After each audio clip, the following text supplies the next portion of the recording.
mayambo ahanba maktada Manipuri wari yumjauna mayambo amuka hana punemjari ngasi soi khoina puduna laksari adugumlaba tabada yamna tu sunglaba wari ma mayamgidamakta khoina puduna laksari wari asili thokcharapa matamda soikhi langkiba kaya yaurabasu mayamna pukchal chawna ngakpiyo haiduna hachari wari asi hingliba natraga laikhidraba kanagumba amataga mari lenana ijaba wari nasadi bhapna saduna ijaba wari amakhakni Phare mayam madudi wari asi hauna patokjarak lagi wari asi ki maming maibi hat ki bayung Toro mahak so to palaikai amada mi gi thok tokduna mahak si loiduna lakli ningtham thagi thasi namina goisili ningtham thagi lasin khrak khrak laun inkraba marak aduda thasi numiki pumam hekta mamlaba marak aduda Toro masa mathanta phi apaba ma induna lakli Toro na wakal da sana asumna khalli ai na handa marak laikai sida sanarak liba pumnamak singasi sibu sumlikadra sumnida sidi ai ki sayeng tokjabani kanagumba amata udragadi kasu thudokpa amata tawroida phare ai sodum kasu thudokpa tawroida khul laikai gi mina somata singna banati haidana Toro ado Masinda murum suanduna lai kanagumba amata susatti mahaki lambiyado mahakna asum sana amuk makata na khalli karigumba aina sanariba pumnamak singasi khulgi laikai na khangkhiba thoklabadi aide kaya wayong saroidri khangdanaba asum sanaraga loirida makhoi atai khangandraga loire khanglagana isi phatta nungta dasada soidana taba soidrabani phare ai su yum yongna badam salagi yum da sukana gumba amata laiba sanati ai thanda khaktani Toro mayum da mathanta khakta laibani mahakna handak marak honglakliba mawng mataw singasi laika gi miyoi singna kana gumba amata su khangdri mahak hanadagi hauna lai gi thogal tawba salamba maibi amakhakni ahal mata moisilaklabana lai gi thogal tawbado makha tana satkhidre atopa miyoi singi lai gi tingi khara khaidokpa amadi lai oknabana singba apo matang singba asigumba oina yengduna laire Toro yumda yauraba matungda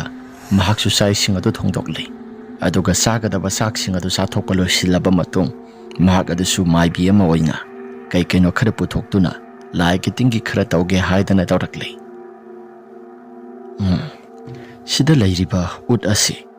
aishu kaino khara tawdabadi yadri Phare aishu ut singasi maning thongda thokduna kaino muktang di aisi tawnaba tawragi Toro makhutta pairiba ut ado asamba unate mi mai thakibagi utni makhutta pairakliba ut ado maning thong tamna lakli aduga maning thong tamna lakpaduda mahaki makok mathak amadi tungthangba saruk aduda kanagumba miyoi khara inarakpagum tawri Toro sumasada karigumba amata khanba tawda masinda murum soli maibi Torona shi Phatraba thawasi aina ngasi na khoibu kauge haidana tawribasi se ngasi gi oina di ut asi aina na khoida sakthak oina piragi hayeng nongalaga oina aisu na khoigi kaino sakthak khara ngamna bohonagi ngasi gi oina di asina dum hotnaro haidana amaibi Torodo masinda murum solamba pumna maksingado pukhri da langthakre asumna pukhri da hek langthakiba udado adum hek pukhri da takiba matam aduda saroi ngaroi mayam singado pukhri thangba maike somda hekta juru launa makhol singado thokpa horakli Toro mahaki yumasi yumdong pok oina tabani thangnariba yumadu sukhara makhidi lapi amai bi Toro masinda murum sonduna sumna momon noktuna hairai aina thakliba makhoi gi sakthaga si harau tayamnadi adum sati sari poni saro adum hauna saro Toro asumna hairaba matungda mahaksu masadu no phetawduna imung tamna lakli asumna imung tamna laklaba kana duda Toro mahaki maphamda sangsinduna pothakri mathang numiki numidang wairamgi matamni Toro atopalamda mi masana ba khaidokadaba laigi tingi khara khaidokadaba lai haidana mahagada satkirami ahingi matam maduda lakli Toro masada sumna khalli ꯏꯁꯥꯁꯨ ꯋꯥꯕꯅ ꯌꯥꯗ꯭ꯔꯦ ꯉꯁꯤꯒꯤ ꯅꯨꯃꯤꯠꯁꯤꯃꯗꯤ ꯂꯥꯏꯒꯤ ꯇꯤꯟꯒꯤ ꯈꯔ ꯈꯥꯏꯗꯣꯛꯀꯗꯕꯁꯨ ꯂꯩꯕꯅꯤ ꯐꯔꯦ ꯑꯩꯁꯨ ꯂꯥꯏꯒꯤ ꯇꯤꯟꯒꯤ ꯈꯔ ꯈꯥꯏꯗꯣꯛꯀꯗꯕꯗꯣ ꯑꯩꯁꯨ ꯃꯁꯤ ꯊꯕꯛ ꯊꯧꯔꯝꯁꯤꯡ ꯑꯁꯤ ꯂꯣꯏꯔꯕꯅꯤꯅ ꯍꯣꯔꯦꯟ ꯅꯣꯡꯉꯥꯜꯂꯝꯗꯥꯏꯗꯣ ꯃꯗꯨꯒꯤ ꯃꯇꯝꯗ ꯑꯣꯏꯅ ꯑꯩꯁꯤ ꯁꯤꯒꯤ ꯀꯣꯟꯊꯣꯡ ꯊꯪꯕ ꯁꯔꯨꯛ ꯑꯁꯤꯗ ꯁꯥꯟꯅꯕ ꯇꯥꯕꯅꯤ ꯑꯃꯥꯏꯕꯤ ꯇꯣꯔꯣ ꯃꯆꯤꯟꯗ ꯑꯗꯨꯝꯅ ꯈꯜꯂꯤ ꯑꯁꯨꯝ ꯇꯧꯗꯅ ꯑꯍꯤꯡꯒ ꯇꯨꯝꯗꯕ ꯃꯈꯩ ꯃꯍꯥꯛꯀꯤ ꯃꯁꯥꯗꯣ ꯅꯣꯡꯉꯥꯜꯂꯝꯗꯥꯏꯒꯤ ꯃꯇꯝ ꯉꯥꯏꯔꯤ ꯅꯣꯡꯉꯥꯜꯂꯝꯗꯥꯏꯒꯤ ꯄꯨꯡ 3:30 ꯇꯥꯔꯛꯂꯕ ꯃꯗꯨꯒꯤ ꯃꯇꯝ ꯑꯗꯨꯗ ꯃꯍꯥꯛꯀꯤ ꯀꯣꯟꯊꯣꯡꯒꯤ ꯍꯩꯅꯧ ꯊꯪꯕ ꯁꯔꯨꯛ ꯑꯗꯣꯝꯗ ꯀꯣꯟꯊꯣꯡ ꯋꯥꯡꯃꯗ ꯍꯩꯅꯧ ꯄꯔꯦꯡ ꯍꯧꯔꯤꯕ ꯃꯔꯛ ꯈꯔ ꯁꯣꯡꯇꯛ ꯇꯧꯕ ꯖꯒꯥꯗꯨꯗ ꯇꯣꯔꯣ ꯃꯈꯨꯠꯇ ꯂꯥꯏꯒꯤ ꯇꯤꯟꯒꯤ ꯑꯣꯏꯕ ꯈꯔ ꯄꯣꯠꯁꯛ ꯈꯔ ꯄꯥꯏꯗꯨꯅ ꯂꯥꯛꯂꯤ ꯇꯣꯔꯣꯁꯨ ꯑꯗꯨꯝꯅ ꯂꯥꯏꯒꯤ ꯇꯤꯟꯒꯤ ꯑꯣꯏꯕ ꯈꯔ ꯄꯥꯏꯗꯨꯅ ꯂꯥꯛꯂꯕꯗꯨꯗ ꯃꯍꯥꯛꯇꯨꯁꯨ ꯃꯆꯤꯟꯗ ꯃꯨꯔꯨꯝ ꯃꯨꯔꯨꯝ ꯁꯣꯜꯂꯤ ꯑꯗꯨꯒ ꯅꯣꯡꯉꯥꯜꯂꯝꯗꯥꯏ ꯀꯅꯥ ꯀꯅꯥ ꯀꯩꯊꯦꯜ ꯂꯥꯛꯀꯦ ꯍꯥꯏꯗꯅ ꯍꯥꯏꯐꯦꯠ ꯍꯥꯏꯐꯦꯠꯁꯨ ꯃꯁꯥꯗꯣ ꯂꯩ ꯂꯩꯗꯅ ꯌꯦꯡꯉꯤ ꯑꯁꯨꯝꯅ ꯌꯦꯡꯕ ꯀꯥꯟ ꯑꯗꯨꯗ ꯇꯣꯔꯣꯅ ꯑꯁꯨꯝꯅ ꯍꯥꯏꯔꯛꯏ ꯀꯅꯥꯒꯨꯝꯕ ꯑꯃꯠꯇꯗꯤ ꯂꯥꯛꯇ꯭ꯔꯦꯅ ꯐꯔꯦ ꯃꯁꯤ ꯇꯥꯟ ꯌꯥꯝꯅ ꯆꯥꯔꯤ ꯑꯩꯁꯨ ꯀꯩꯅꯣ ꯈꯔ ꯁꯥꯟꯅꯔꯒꯦ ꯍꯥꯏꯗꯅ ꯇꯣꯔꯣꯗꯣ ꯑꯍꯤꯡꯒꯤ ꯅꯣꯡꯉꯥꯜꯂꯝꯗꯥꯏꯒꯤ ꯃꯇꯝ ꯑꯗꯨꯗ ꯃꯁꯥꯗꯣ ꯃꯐꯤ ꯃꯔꯣꯜ ꯑꯃꯠꯇ ꯍꯦꯛ ꯊꯣꯡꯗꯕ ꯃꯈꯩ ꯖꯒꯣꯏ ꯁꯥꯕ ꯍꯧꯔꯛꯂꯤ ꯃꯍꯥꯛꯅ ꯄꯨꯊꯣꯔꯛꯂꯤꯕ ꯂꯥꯏꯒꯤ ꯇꯤꯟꯒꯤ ꯀꯩꯅꯣ ꯈꯔ ꯄꯣꯔꯛꯂꯤꯕ ꯃꯌꯥꯝꯁꯤꯡ ꯑꯗꯨꯁꯨ ꯊꯝꯗꯨꯅ ꯖꯒꯣꯏ ꯁꯥꯏ ꯑꯁꯨꯝꯅ ꯖꯒꯣꯏ ꯁꯥꯗꯨꯅ ꯂꯩꯔꯤꯉꯩ ꯃꯇꯝ ꯑꯗꯨꯗ ꯃꯍꯥꯛꯅ ꯁꯥꯟꯅꯔꯤꯕ ꯇꯤꯃꯨ ꯂꯩꯃꯨ ꯃꯌꯥꯝ ꯐꯠꯇꯕꯁꯤꯡ ꯑꯗꯨ ꯂꯥꯛꯂꯤ ꯇꯣꯔꯣꯒꯤ ꯃꯃꯥꯡꯃꯛꯇꯗ ꯂꯩꯔꯤ ꯑꯁꯨꯝꯅ ꯇꯣꯔꯣꯒꯤ ꯃꯃꯥꯡꯃꯛꯇꯗ ꯂꯥꯛꯂꯕ ꯀꯥꯟ ꯑꯗꯨꯗ ꯇꯣꯔꯣꯒꯤ ꯃꯍꯥꯛꯀꯤ ꯐꯅꯦꯛ ꯑꯗꯣ ꯁꯦꯠꯆꯤꯜꯂꯤ ꯇꯣꯔꯣꯅ ꯍꯥꯏ ꯅꯈꯣꯏ ꯂꯥꯛꯂꯕꯗꯤ ꯁꯈꯤꯅꯥ ꯈꯔ ꯄꯤꯔꯛꯄ ꯌꯥꯗꯕ꯭ꯔꯥ ꯂꯥꯛꯂꯤꯕꯁꯤꯡ ꯑꯗꯣ ꯇꯨꯃꯤꯟꯅ ꯍꯦꯛꯇ ꯂꯩ ꯇꯣꯔꯣꯅ ꯑꯍꯤꯡꯒꯤ ꯃꯇꯝ ꯑꯁꯤꯗ ꯂꯥꯛꯂꯕꯗꯤ ꯅꯈꯣꯏ ꯁꯈꯤꯅꯥ ꯈꯔ ꯄꯤꯐꯝ ꯊꯣꯛꯄꯅꯤ ꯌꯦꯡꯉꯨ ꯍꯟꯗꯛ ꯑꯩꯅ ꯂꯩꯀꯥꯏ ꯑꯁꯤꯗ ꯁꯥꯟꯅꯔꯤꯕ ꯃꯌꯥꯝꯁꯤꯡ ꯑꯁꯤ ꯃꯤ ꯈꯔꯅ ꯈꯪꯕꯒꯨꯝ ꯇꯧꯏ ꯑꯗꯣ ꯑꯩꯅ ꯁꯥꯟꯅꯕꯗ ꯈꯪꯕ ꯃꯤꯑꯣꯏꯁꯤꯡ ꯑꯗꯨꯗꯤ ꯅꯈꯣꯏ ꯀꯩꯗꯧꯒꯅꯤ ꯍꯥꯏꯕ ꯅꯈꯣꯏ ꯈꯪꯕ ꯅꯠꯇ꯭ꯔꯥ ꯂꯥꯛꯂꯤꯕ ꯇꯤꯃꯨ ꯂꯩꯃꯨ ꯃꯌꯥꯝ ꯐꯠꯇꯕꯁꯤꯡ ꯑꯗꯣ ꯇꯨꯃꯤꯟ ꯍꯦꯛꯇ ꯂꯩ ꯇꯣꯔꯣꯅ ꯋꯥ ꯃꯈꯥ ꯇꯥꯅ ꯍꯥꯏ ꯅꯆꯤꯟꯁꯤꯡ ꯑꯗꯨ ꯈꯨꯝꯃꯨ ꯑꯩꯅ ꯍꯥꯏꯔꯤꯕ ꯄꯨꯝꯅꯃꯛꯁꯤꯡ ꯑꯁꯤ ꯅꯈꯣꯏ ꯈꯪꯕ ꯅꯠꯇ꯭ꯔꯥ ꯑꯁꯨꯝꯅ ꯉꯥꯡꯅꯗꯨꯅ ꯂꯩꯔꯤꯉꯩ ꯁꯥꯔꯣꯏ ꯉꯥꯔꯣꯏ ꯃꯌꯥꯝ ꯐꯠꯇꯕꯁꯤꯡ ꯑꯗꯣ ꯃꯐꯝ ꯃꯔꯥꯡ ꯈꯪꯗꯅ ꯑꯗꯨꯃꯛ ꯃꯥꯡꯈ꯭ꯔꯦ ꯃꯐꯝ ꯃꯔꯥꯡ ꯈꯪꯗꯅ ꯃꯥꯡꯈꯤꯕꯗꯨꯗ ꯇꯣꯔꯣ ꯃꯍꯥꯛꯀꯤ ꯃꯁꯥꯗ ꯈꯔ ꯆꯤꯡꯅꯔꯛꯂꯤ ꯍꯥꯏ ꯑꯩꯅ ꯂꯥꯏ ꯐꯠꯇꯕ ꯁꯥꯟꯅꯔꯤꯉꯩꯁꯤꯗ ꯀꯅꯥꯃꯨꯛ ꯂꯥꯛꯂꯕ ꯀꯅꯥ ꯂꯥꯛꯀꯦ ꯑꯁꯤꯕꯨ ꯍꯥꯏꯗꯅ ꯇꯣꯔꯣꯁꯨ ꯁꯣꯔꯣꯛ ꯑꯗꯨꯗ ꯍꯥꯏꯐꯦꯠ ꯄꯥꯛꯊꯗꯨꯅ ꯀꯅꯥ ꯂꯥꯛꯀꯦ ꯍꯥꯏꯗꯅ ꯌꯦꯡꯉꯤ ꯈꯔ ꯂꯥꯞꯇꯛꯅ ꯊꯝꯕꯥꯜ ꯃꯁꯥꯗ ꯃꯀꯣꯛ ꯊꯪꯕ ꯁꯔꯨꯛ ꯑꯗꯨꯗ ꯉꯥꯔꯨꯕꯥꯛ ꯑꯃ ꯄꯨꯗꯨꯅ ꯂꯥꯛꯂꯤꯕꯗꯣ ꯇꯣꯔꯣꯁꯨ ꯎꯔꯦ ꯇꯣꯔꯣꯅ ꯑꯥꯗ ꯂꯥꯛꯂꯤꯕꯁꯤ ꯊꯝꯕꯥꯜ ꯅꯠꯇ꯭ꯔꯥ ꯃꯥꯅꯤ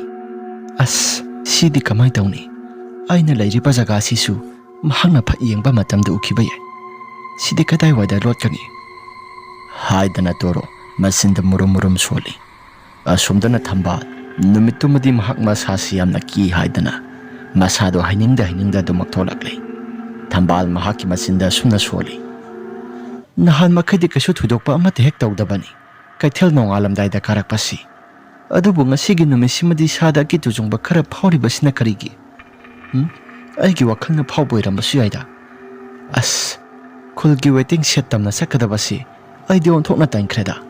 ꯑꯗꯨꯕꯨ ꯆꯠꯇꯕꯗꯤ ꯌꯥꯗꯦ ꯍꯥꯏꯗꯅ ꯊꯝꯕꯥꯜ ꯑꯗꯨꯁꯨ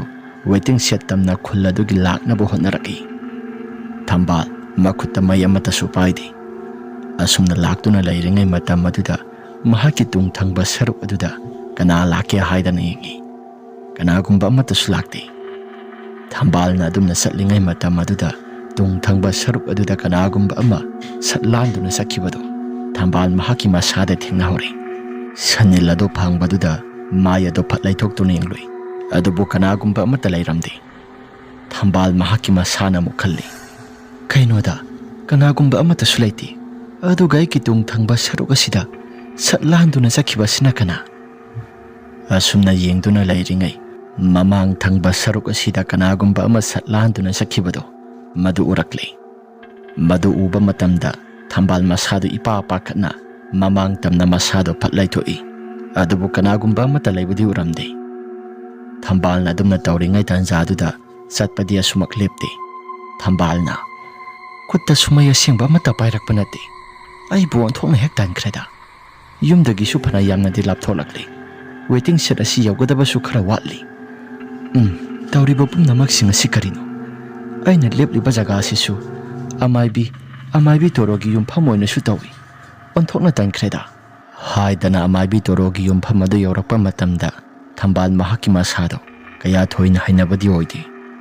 ꯇꯁꯦꯡꯕꯃꯛꯇꯤ ꯊꯝꯕꯥꯜ ꯑꯃꯥꯏꯕꯤ ꯇꯣꯔꯣꯒꯤ ꯌꯨꯝꯐꯝ ꯃꯄꯥ ꯑꯁꯤ ꯌꯧꯔꯛꯄꯗ ꯀꯌꯥ ꯊꯣꯏꯅꯕꯨꯗꯤ ꯃꯁꯥ ꯑꯁꯤ ꯍꯩꯅꯤꯡꯕ ꯐꯥꯎꯗ꯭ꯔꯒꯁꯨ ꯆꯠꯇꯕꯗꯤ ꯌꯥꯗꯦ ꯊꯝꯕꯥꯜ ꯑꯗꯨꯃꯛ ꯆꯠꯂꯤ ꯃꯍꯥꯛꯅ ꯈꯔ ꯃꯃꯥꯡ ꯀꯥꯈꯠꯂꯛꯂꯕ ꯃꯇꯝ ꯑꯗꯨꯗ ꯇꯣꯔꯣꯁꯨ ꯇꯥꯟꯖꯥ ꯌꯦꯡꯗꯨꯅ ꯇꯨꯡ ꯊꯪꯕ ꯁꯔꯨꯛ ꯑꯗꯨꯗ ꯄꯔꯞ ꯆꯦꯟꯈꯤꯔꯝꯃꯤ ꯑꯁꯨꯝꯅ ꯆꯦꯟꯈꯤꯕꯗꯨꯗ ꯊꯝꯕꯥꯜꯁꯨ ꯀꯔꯤꯅꯣ ꯍꯥꯏꯗꯅ ꯇꯨꯡ ꯂꯩꯊꯣꯛꯇꯨꯅ ꯌꯦꯡꯂꯨꯕ ꯃꯇꯝꯗ ꯇꯣꯔꯣꯗꯣ ꯄꯥꯛꯊꯗꯨꯅ ꯆꯦꯟꯈꯤꯕꯗꯨ ꯎꯔꯛꯂꯤ ꯃꯗꯨ ꯎꯔꯛꯄ ꯃꯇꯝꯗ ꯃꯍꯥꯛꯀꯤ ꯃꯁꯥꯗꯣ ꯈꯪꯄ꯭ꯔꯦꯛ ꯈꯪꯉꯤ ꯊꯝꯕꯥꯜꯅ ꯏꯁ ꯁꯤꯗ ꯆꯦꯟꯈꯤꯕꯁꯤꯕꯨ ꯇꯣꯔꯣ ꯅꯠꯇꯕ꯭ꯔꯥ ꯃꯥꯅꯤꯗ ꯏꯅꯦ ꯇꯣꯔꯣꯅꯤꯗ ꯑꯩꯕꯨ ꯑꯁꯨꯝ ꯌꯦꯡꯁꯤꯔꯥ ꯍꯥꯏꯗꯅ ꯊꯝꯕꯥꯜ ꯑꯗꯣ ꯉꯥꯏꯍꯥꯛꯇꯪꯁꯨ ꯃꯨꯟꯅ ꯌꯦꯡꯉꯤ ꯑꯁꯨꯝꯅ ꯃꯨꯟꯅ ꯌꯦꯡꯗꯨꯅ ꯂꯩꯔꯤꯉꯩ ꯊꯝꯕꯥꯜ ꯃꯍꯥꯛꯀꯤ ꯃꯃꯤꯠ ꯑꯗꯨꯗ ꯀꯩꯅꯣ ꯌꯥꯝꯅ ꯎꯔꯛꯂꯤ ꯃꯅꯤꯡ ꯊꯪꯕ ꯃꯥꯏꯀꯩ ꯑꯁꯣꯝꯗ ꯇꯣꯔꯣꯒꯤ ꯃꯇꯨꯡ ꯏꯟꯅꯗꯨꯅ ꯀꯩꯅꯣ ꯁꯥꯔꯣꯏ ꯉꯥꯔꯣꯏ ꯃꯌꯥꯝ ꯑꯃꯁꯨ ꯃꯨꯁꯤꯟꯃꯨꯕ ꯃꯈꯩ ꯃꯇꯨꯡ ꯏꯟꯅꯗꯨꯅ ꯄꯔꯦꯡ ꯁꯥꯡꯅ ꯆꯠꯈꯤꯕꯗꯣ ꯃꯍꯥꯛꯁꯨ ꯃꯃꯤꯠꯃꯛꯅ ꯎꯔꯛꯂꯤ ꯇꯣꯔꯣꯁꯨ ꯇꯞꯄꯤꯡ ꯆꯦꯟꯈꯤꯗꯨꯅ ꯍꯟꯅ ꯐꯥꯎꯕ ꯑꯃꯠꯇ ꯌꯦꯡꯕ ꯇꯧꯗ ꯃꯍꯥꯛꯀꯤ ꯊꯣꯡ ꯑꯗꯨ ꯍꯥꯡꯗꯣꯛꯂꯤ ꯑꯗꯨꯒ ꯃꯅꯨꯡ ꯇꯝꯅ ꯆꯪꯁꯤꯟꯈ꯭ꯔꯦ ꯅꯨꯃꯤꯠ ꯑꯁꯤꯗꯒꯤ ꯊꯝꯕꯥꯜ ꯃꯃꯤꯠꯇ ꯀꯩꯅꯣ ꯖꯥꯠ ꯌꯥꯝꯅ ꯎꯔꯛꯄꯗꯨꯗ ꯊꯝꯕꯥꯜ ꯃꯍꯥꯛꯀꯤ ꯃꯁꯥꯗ ꯒ꯭ꯌꯥꯟ ꯈꯔ ꯇꯥꯕ ꯉꯝꯂꯛꯂꯤ ꯉꯁꯥꯏꯗꯒꯤ ꯇꯧꯔꯤꯕ ꯄꯨꯝꯅꯃꯛꯁꯤꯡ ꯑꯁꯤꯗꯤ ꯇꯣꯔꯣꯅ ꯁꯥꯟꯅꯕ ꯉꯥꯛꯇ ꯑꯣꯏꯔꯦ ꯑꯩꯗꯤ ꯃꯁꯤ ꯃꯃꯥꯡ ꯊꯛꯇꯒꯤ ꯑꯗꯨꯝ ꯆꯤꯡꯅꯔꯛꯂꯕꯅꯤ ꯈꯨꯜ ꯂꯩꯀꯥꯏꯁꯤꯗ ꯍꯥꯟꯅꯗꯒꯤ ꯀꯩꯁꯨ ꯊꯣꯏꯗꯣꯛꯄ ꯑꯃꯠꯇ ꯇꯧꯗꯦ ꯍꯥꯏꯗꯅ ꯂꯩꯔꯛꯄꯁꯤ ꯉꯔꯥꯡ ꯅꯍꯥꯟꯗ ꯀꯩꯊꯦꯜ ꯆꯠꯄ ꯃꯇꯝꯗ ꯌꯥꯝꯅ ꯅꯨꯡꯉꯥꯏꯇꯦ ꯏꯁꯥꯁꯤ ꯑꯀꯤ ꯑꯈꯪ ꯈꯔ ꯅꯪꯉꯤ ꯍꯥꯏꯔꯤꯕꯁꯤꯗꯤ ꯃꯍꯥꯛꯅ ꯁꯥꯟꯅꯕ ꯑꯣꯏꯔꯦꯀꯣ ꯑꯩ ꯍꯧꯖꯤꯛꯃꯛꯀꯤ ꯑꯣꯏꯅꯗꯤ ꯈꯨꯜ ꯂꯩꯀꯥꯏꯒꯤ ꯃꯤꯑꯣꯏꯁꯤꯡꯗ ꯑꯃꯠꯇ ꯈꯪꯍꯟꯈꯤꯔꯣꯏ ꯈꯔ ꯂꯩꯔꯒ ꯑꯩꯁꯨ ꯃꯍꯥꯛꯅ ꯇꯧꯔꯤꯕ ꯄꯨꯝꯅꯃꯛꯁꯤꯡ ꯑꯁꯤ ꯑꯩꯁꯨ ꯂꯣꯏꯅ ꯈꯪꯍꯟꯒꯦ ꯍꯥꯏꯗꯅ ꯊꯝꯕꯥꯜꯒꯤ ꯃꯁꯥꯗ ꯇꯣꯔꯣꯁꯤ ꯃꯍꯥꯛꯅ ꯁꯥꯟꯅꯕ ꯄꯨꯝꯅꯃꯛꯁꯤꯡ ꯑꯁꯤ ꯈꯪꯕ ꯍꯧꯈ꯭ꯔꯦ ꯏꯃꯨꯡꯗ ꯆꯪꯁꯤꯜꯂꯛꯂꯕ ꯃꯇꯝ ꯇꯣꯔꯣꯒꯤ ꯃꯁꯥꯗꯣ ꯍꯨꯃꯥꯡ ꯑꯅꯞꯄꯤ ꯀꯥꯡꯉꯤ ꯏꯁ ꯑꯩꯅ ꯁꯥꯟꯅꯈꯤꯕ ꯍꯧꯖꯤꯛ ꯇꯧꯈꯤꯕ ꯄꯨꯝꯅꯃꯛꯁꯤꯡ ꯑꯗꯨ ꯃꯍꯥꯛꯅ ꯈꯪꯈ꯭ꯔꯕ ꯖꯥꯠꯂꯥ ꯈꯪꯉꯝꯒꯗꯕ꯭ꯔꯥ ꯈꯪꯉꯝꯃꯣꯏꯗ ꯑꯁꯤ ꯍꯥꯏꯔꯒ ꯇꯣꯔꯣꯒꯤ ꯃꯁꯥꯗꯁꯨ ꯅꯤꯡꯁꯤꯡ ꯃꯥꯡꯖꯤꯡꯅꯕ ꯈꯔ ꯃꯈꯩꯗꯤ ꯇꯧꯈ꯭ꯔꯦ ꯇꯣꯔꯣ ꯑꯗꯨꯅ ꯇꯧꯕ ꯃꯇꯝ ꯑꯗꯨꯗ ꯃꯍꯥꯛꯀꯤ ꯃꯁꯥꯗꯣ ꯄꯣꯊꯥꯐꯝꯒ ꯑꯃꯠꯇ ꯍꯦꯛ ꯈꯪꯈꯤꯗ꯭ꯔꯦ ꯇꯣꯔꯣꯅ ꯑꯩꯕꯨ ꯊꯝꯕꯥꯜ ꯑꯁꯤ ꯍꯥꯠꯇꯣꯛꯑꯁꯤꯔꯥ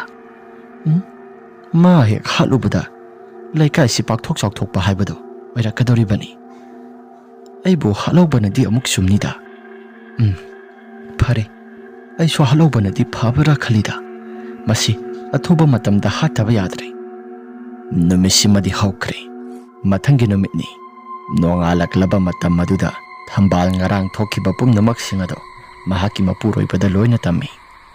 ꯃꯄꯨꯔꯣꯏꯕꯁꯨ ꯂꯥꯏꯒꯤ ꯇꯤꯟꯒꯤ ꯃꯔꯝꯗ ꯈꯔ ꯊꯣꯏꯅ ꯊꯥꯖꯕꯅ ꯑꯁꯨꯝꯅ ꯍꯥꯏꯔꯛꯏ ꯑꯩꯁꯨ ꯍꯥꯟꯅꯗꯒꯤ ꯃꯁꯤꯒꯤ ꯍꯅꯨꯕꯤ ꯑꯁꯤ ꯆꯤꯡꯅꯗꯨꯅ ꯑꯗꯨꯝ ꯂꯥꯛꯂꯤ ꯂꯥꯏꯁꯪ ꯈꯨꯗꯤꯡꯒꯤ ꯂꯥꯏꯐꯝ ꯈꯨꯗꯤꯡꯒꯤ ꯆꯠꯇꯅ ꯂꯥꯏꯒꯤ ꯊꯧꯒꯜ ꯇꯧꯔꯝꯕꯅꯤ ꯑꯗꯨꯕꯨ ꯍꯟꯗꯛ ꯃꯔꯛꯇꯤ ꯂꯥꯏꯒꯤ ꯊꯧꯒꯜ ꯇꯧꯕꯁꯨ ꯇꯣꯛꯂꯤ ꯑꯍꯜ ꯂꯃꯟꯒꯤ ꯑꯅꯥ ꯑꯌꯦꯛꯁꯤꯡ ꯑꯃꯗꯤ ꯂꯩꯀꯥꯏꯒꯤ ꯑꯅꯥ ꯑꯌꯦꯛ ꯄꯨꯝꯅꯃꯛꯁꯤꯡ ꯑꯄꯣꯝ ꯑꯇꯪ ꯂꯥꯏꯒꯤ ꯇꯤꯟꯒꯤ ꯑꯣꯏꯕ ꯈꯔ ꯊꯧꯁꯤꯡ ꯈꯔ ꯇꯧꯕꯗꯨꯗ ꯃꯌꯥꯝꯅ ꯃꯥꯁꯤ ꯈꯔ ꯐꯅ ꯈꯟꯅꯕꯒꯤ ꯋꯥꯅꯤ ꯑꯗꯨꯕꯨ ꯅꯣꯡꯃ ꯅꯨꯃꯤꯠ ꯑꯃꯁꯨ ꯑꯩꯅ ꯊꯕꯛ ꯍꯜꯂꯛꯄ ꯃꯇꯝꯗ ꯃꯍꯥꯛꯀꯤ ꯁꯨꯃꯥꯡ ꯃꯇꯣꯜ ꯊꯪꯕ ꯁꯔꯨꯛꯇ ꯑꯃꯥꯏꯕꯤ ꯇꯣꯔꯣ ꯑꯁꯤ ꯖꯒꯣꯏ ꯁꯥꯗꯨꯅ ꯂꯩꯔꯝꯃꯤ ꯃꯍꯥꯛꯅ ꯖꯒꯣꯏ ꯁꯥꯔꯤꯕꯗꯣ ꯑꯩꯁꯨ ꯑꯗꯨꯝ ꯄꯥꯛꯊꯗꯨꯅ ꯌꯦꯡꯉꯤ ꯑꯗꯨꯝꯅ ꯄꯥꯛꯊꯗꯨꯅ ꯌꯦꯡꯕꯗꯨꯗ ꯃꯍꯥꯛꯀꯤ ꯑꯀꯣꯏꯕꯗꯨꯗ ꯀꯔꯤꯅꯣ ꯃꯁꯛ ꯃꯁꯥ ꯑꯃꯠꯇ ꯎꯕ ꯐꯪꯗ꯭ꯔꯕ ꯃꯨꯁꯤꯟꯃꯨꯕ ꯈꯔꯁꯨ ꯃꯃꯤ ꯁꯥꯃꯤ ꯑꯣꯏꯅ ꯄꯥꯏꯕꯒꯨꯝ ꯇꯧꯏ ꯃꯍꯥꯛꯅ ꯖꯒꯣꯏ ꯁꯥꯔꯤꯕ ꯁꯥꯊꯦꯛ ꯑꯗꯨꯗ ꯂꯩꯅ ꯑꯗꯨꯗ ꯃꯁꯤꯒꯤ ꯄꯥꯎꯁꯤꯡ ꯑꯁꯤ ꯈꯨꯜ ꯂꯩꯀꯥꯏꯗ ꯑꯩꯅ ꯇꯝꯁꯤꯔꯥ ꯍꯥꯏꯗꯨꯅ ꯈꯜꯂꯤ ꯇꯝꯕꯗꯣ ꯑꯃꯠꯇ ꯍꯦꯛ ꯉꯝꯗꯦ ꯈꯨꯜ ꯂꯩꯀꯥꯏꯅꯁꯨ ꯃꯍꯥꯛ ꯑꯁꯤ ꯍꯥꯟꯅꯗꯒꯤ ꯍꯧꯅ ꯈꯔꯁꯨ ꯁꯤꯡꯅꯗꯅ ꯑꯗꯨꯝ ꯂꯥꯛꯄꯒ ꯑꯩꯗꯤ kaya thoina madugid hiram aduda amata hek tamkidrabani ai khakta ubra hairaga nangsu uboire phare hayeng khadi kaithel chapado insang mana masing yon basali bani haidana nangna tori basisu nonga thodaklaba kandoina chatlo thambal mahaki mapuroi bana hairakli bo afam aduda ꯊꯝꯕꯥꯜꯅ ꯑꯁꯨꯝꯅ ꯍꯥꯏ꯫ ꯃꯣꯏ ꯄꯥꯕꯨꯡ, ꯅꯣꯡꯉꯥꯜꯂꯝꯗꯥꯏꯗ ꯆꯠꯄꯗꯣ, ꯍꯣꯏ, ꯈꯨꯗꯣꯡꯊꯤꯕ ꯇꯥꯔꯛꯀꯗꯕꯗꯒꯤ ꯉꯥꯛꯊꯣꯛꯄꯗꯨꯅꯗꯤ ꯐꯕ, ꯑꯗꯨꯕꯨ ꯏꯟꯁꯥꯡ ꯃꯅꯥ ꯃꯁꯤꯡꯁꯤꯡ ꯑꯁꯤ ꯌꯣꯟꯕ ꯃꯇꯝꯗ ꯅꯣꯡ ꯉꯥꯟꯐꯨꯡ ꯇꯧꯔꯛꯂꯕꯗꯤ ꯌꯣꯟꯕ ꯃꯇꯝꯗ ꯌꯥꯝꯅ ꯋꯥꯏ, ꯑꯗꯨꯅ ꯉꯜꯂꯤꯉꯩ ꯃꯇꯝꯗ ꯌꯣꯜꯍꯧꯕꯁꯤꯅꯗꯤ ꯐꯩ꯫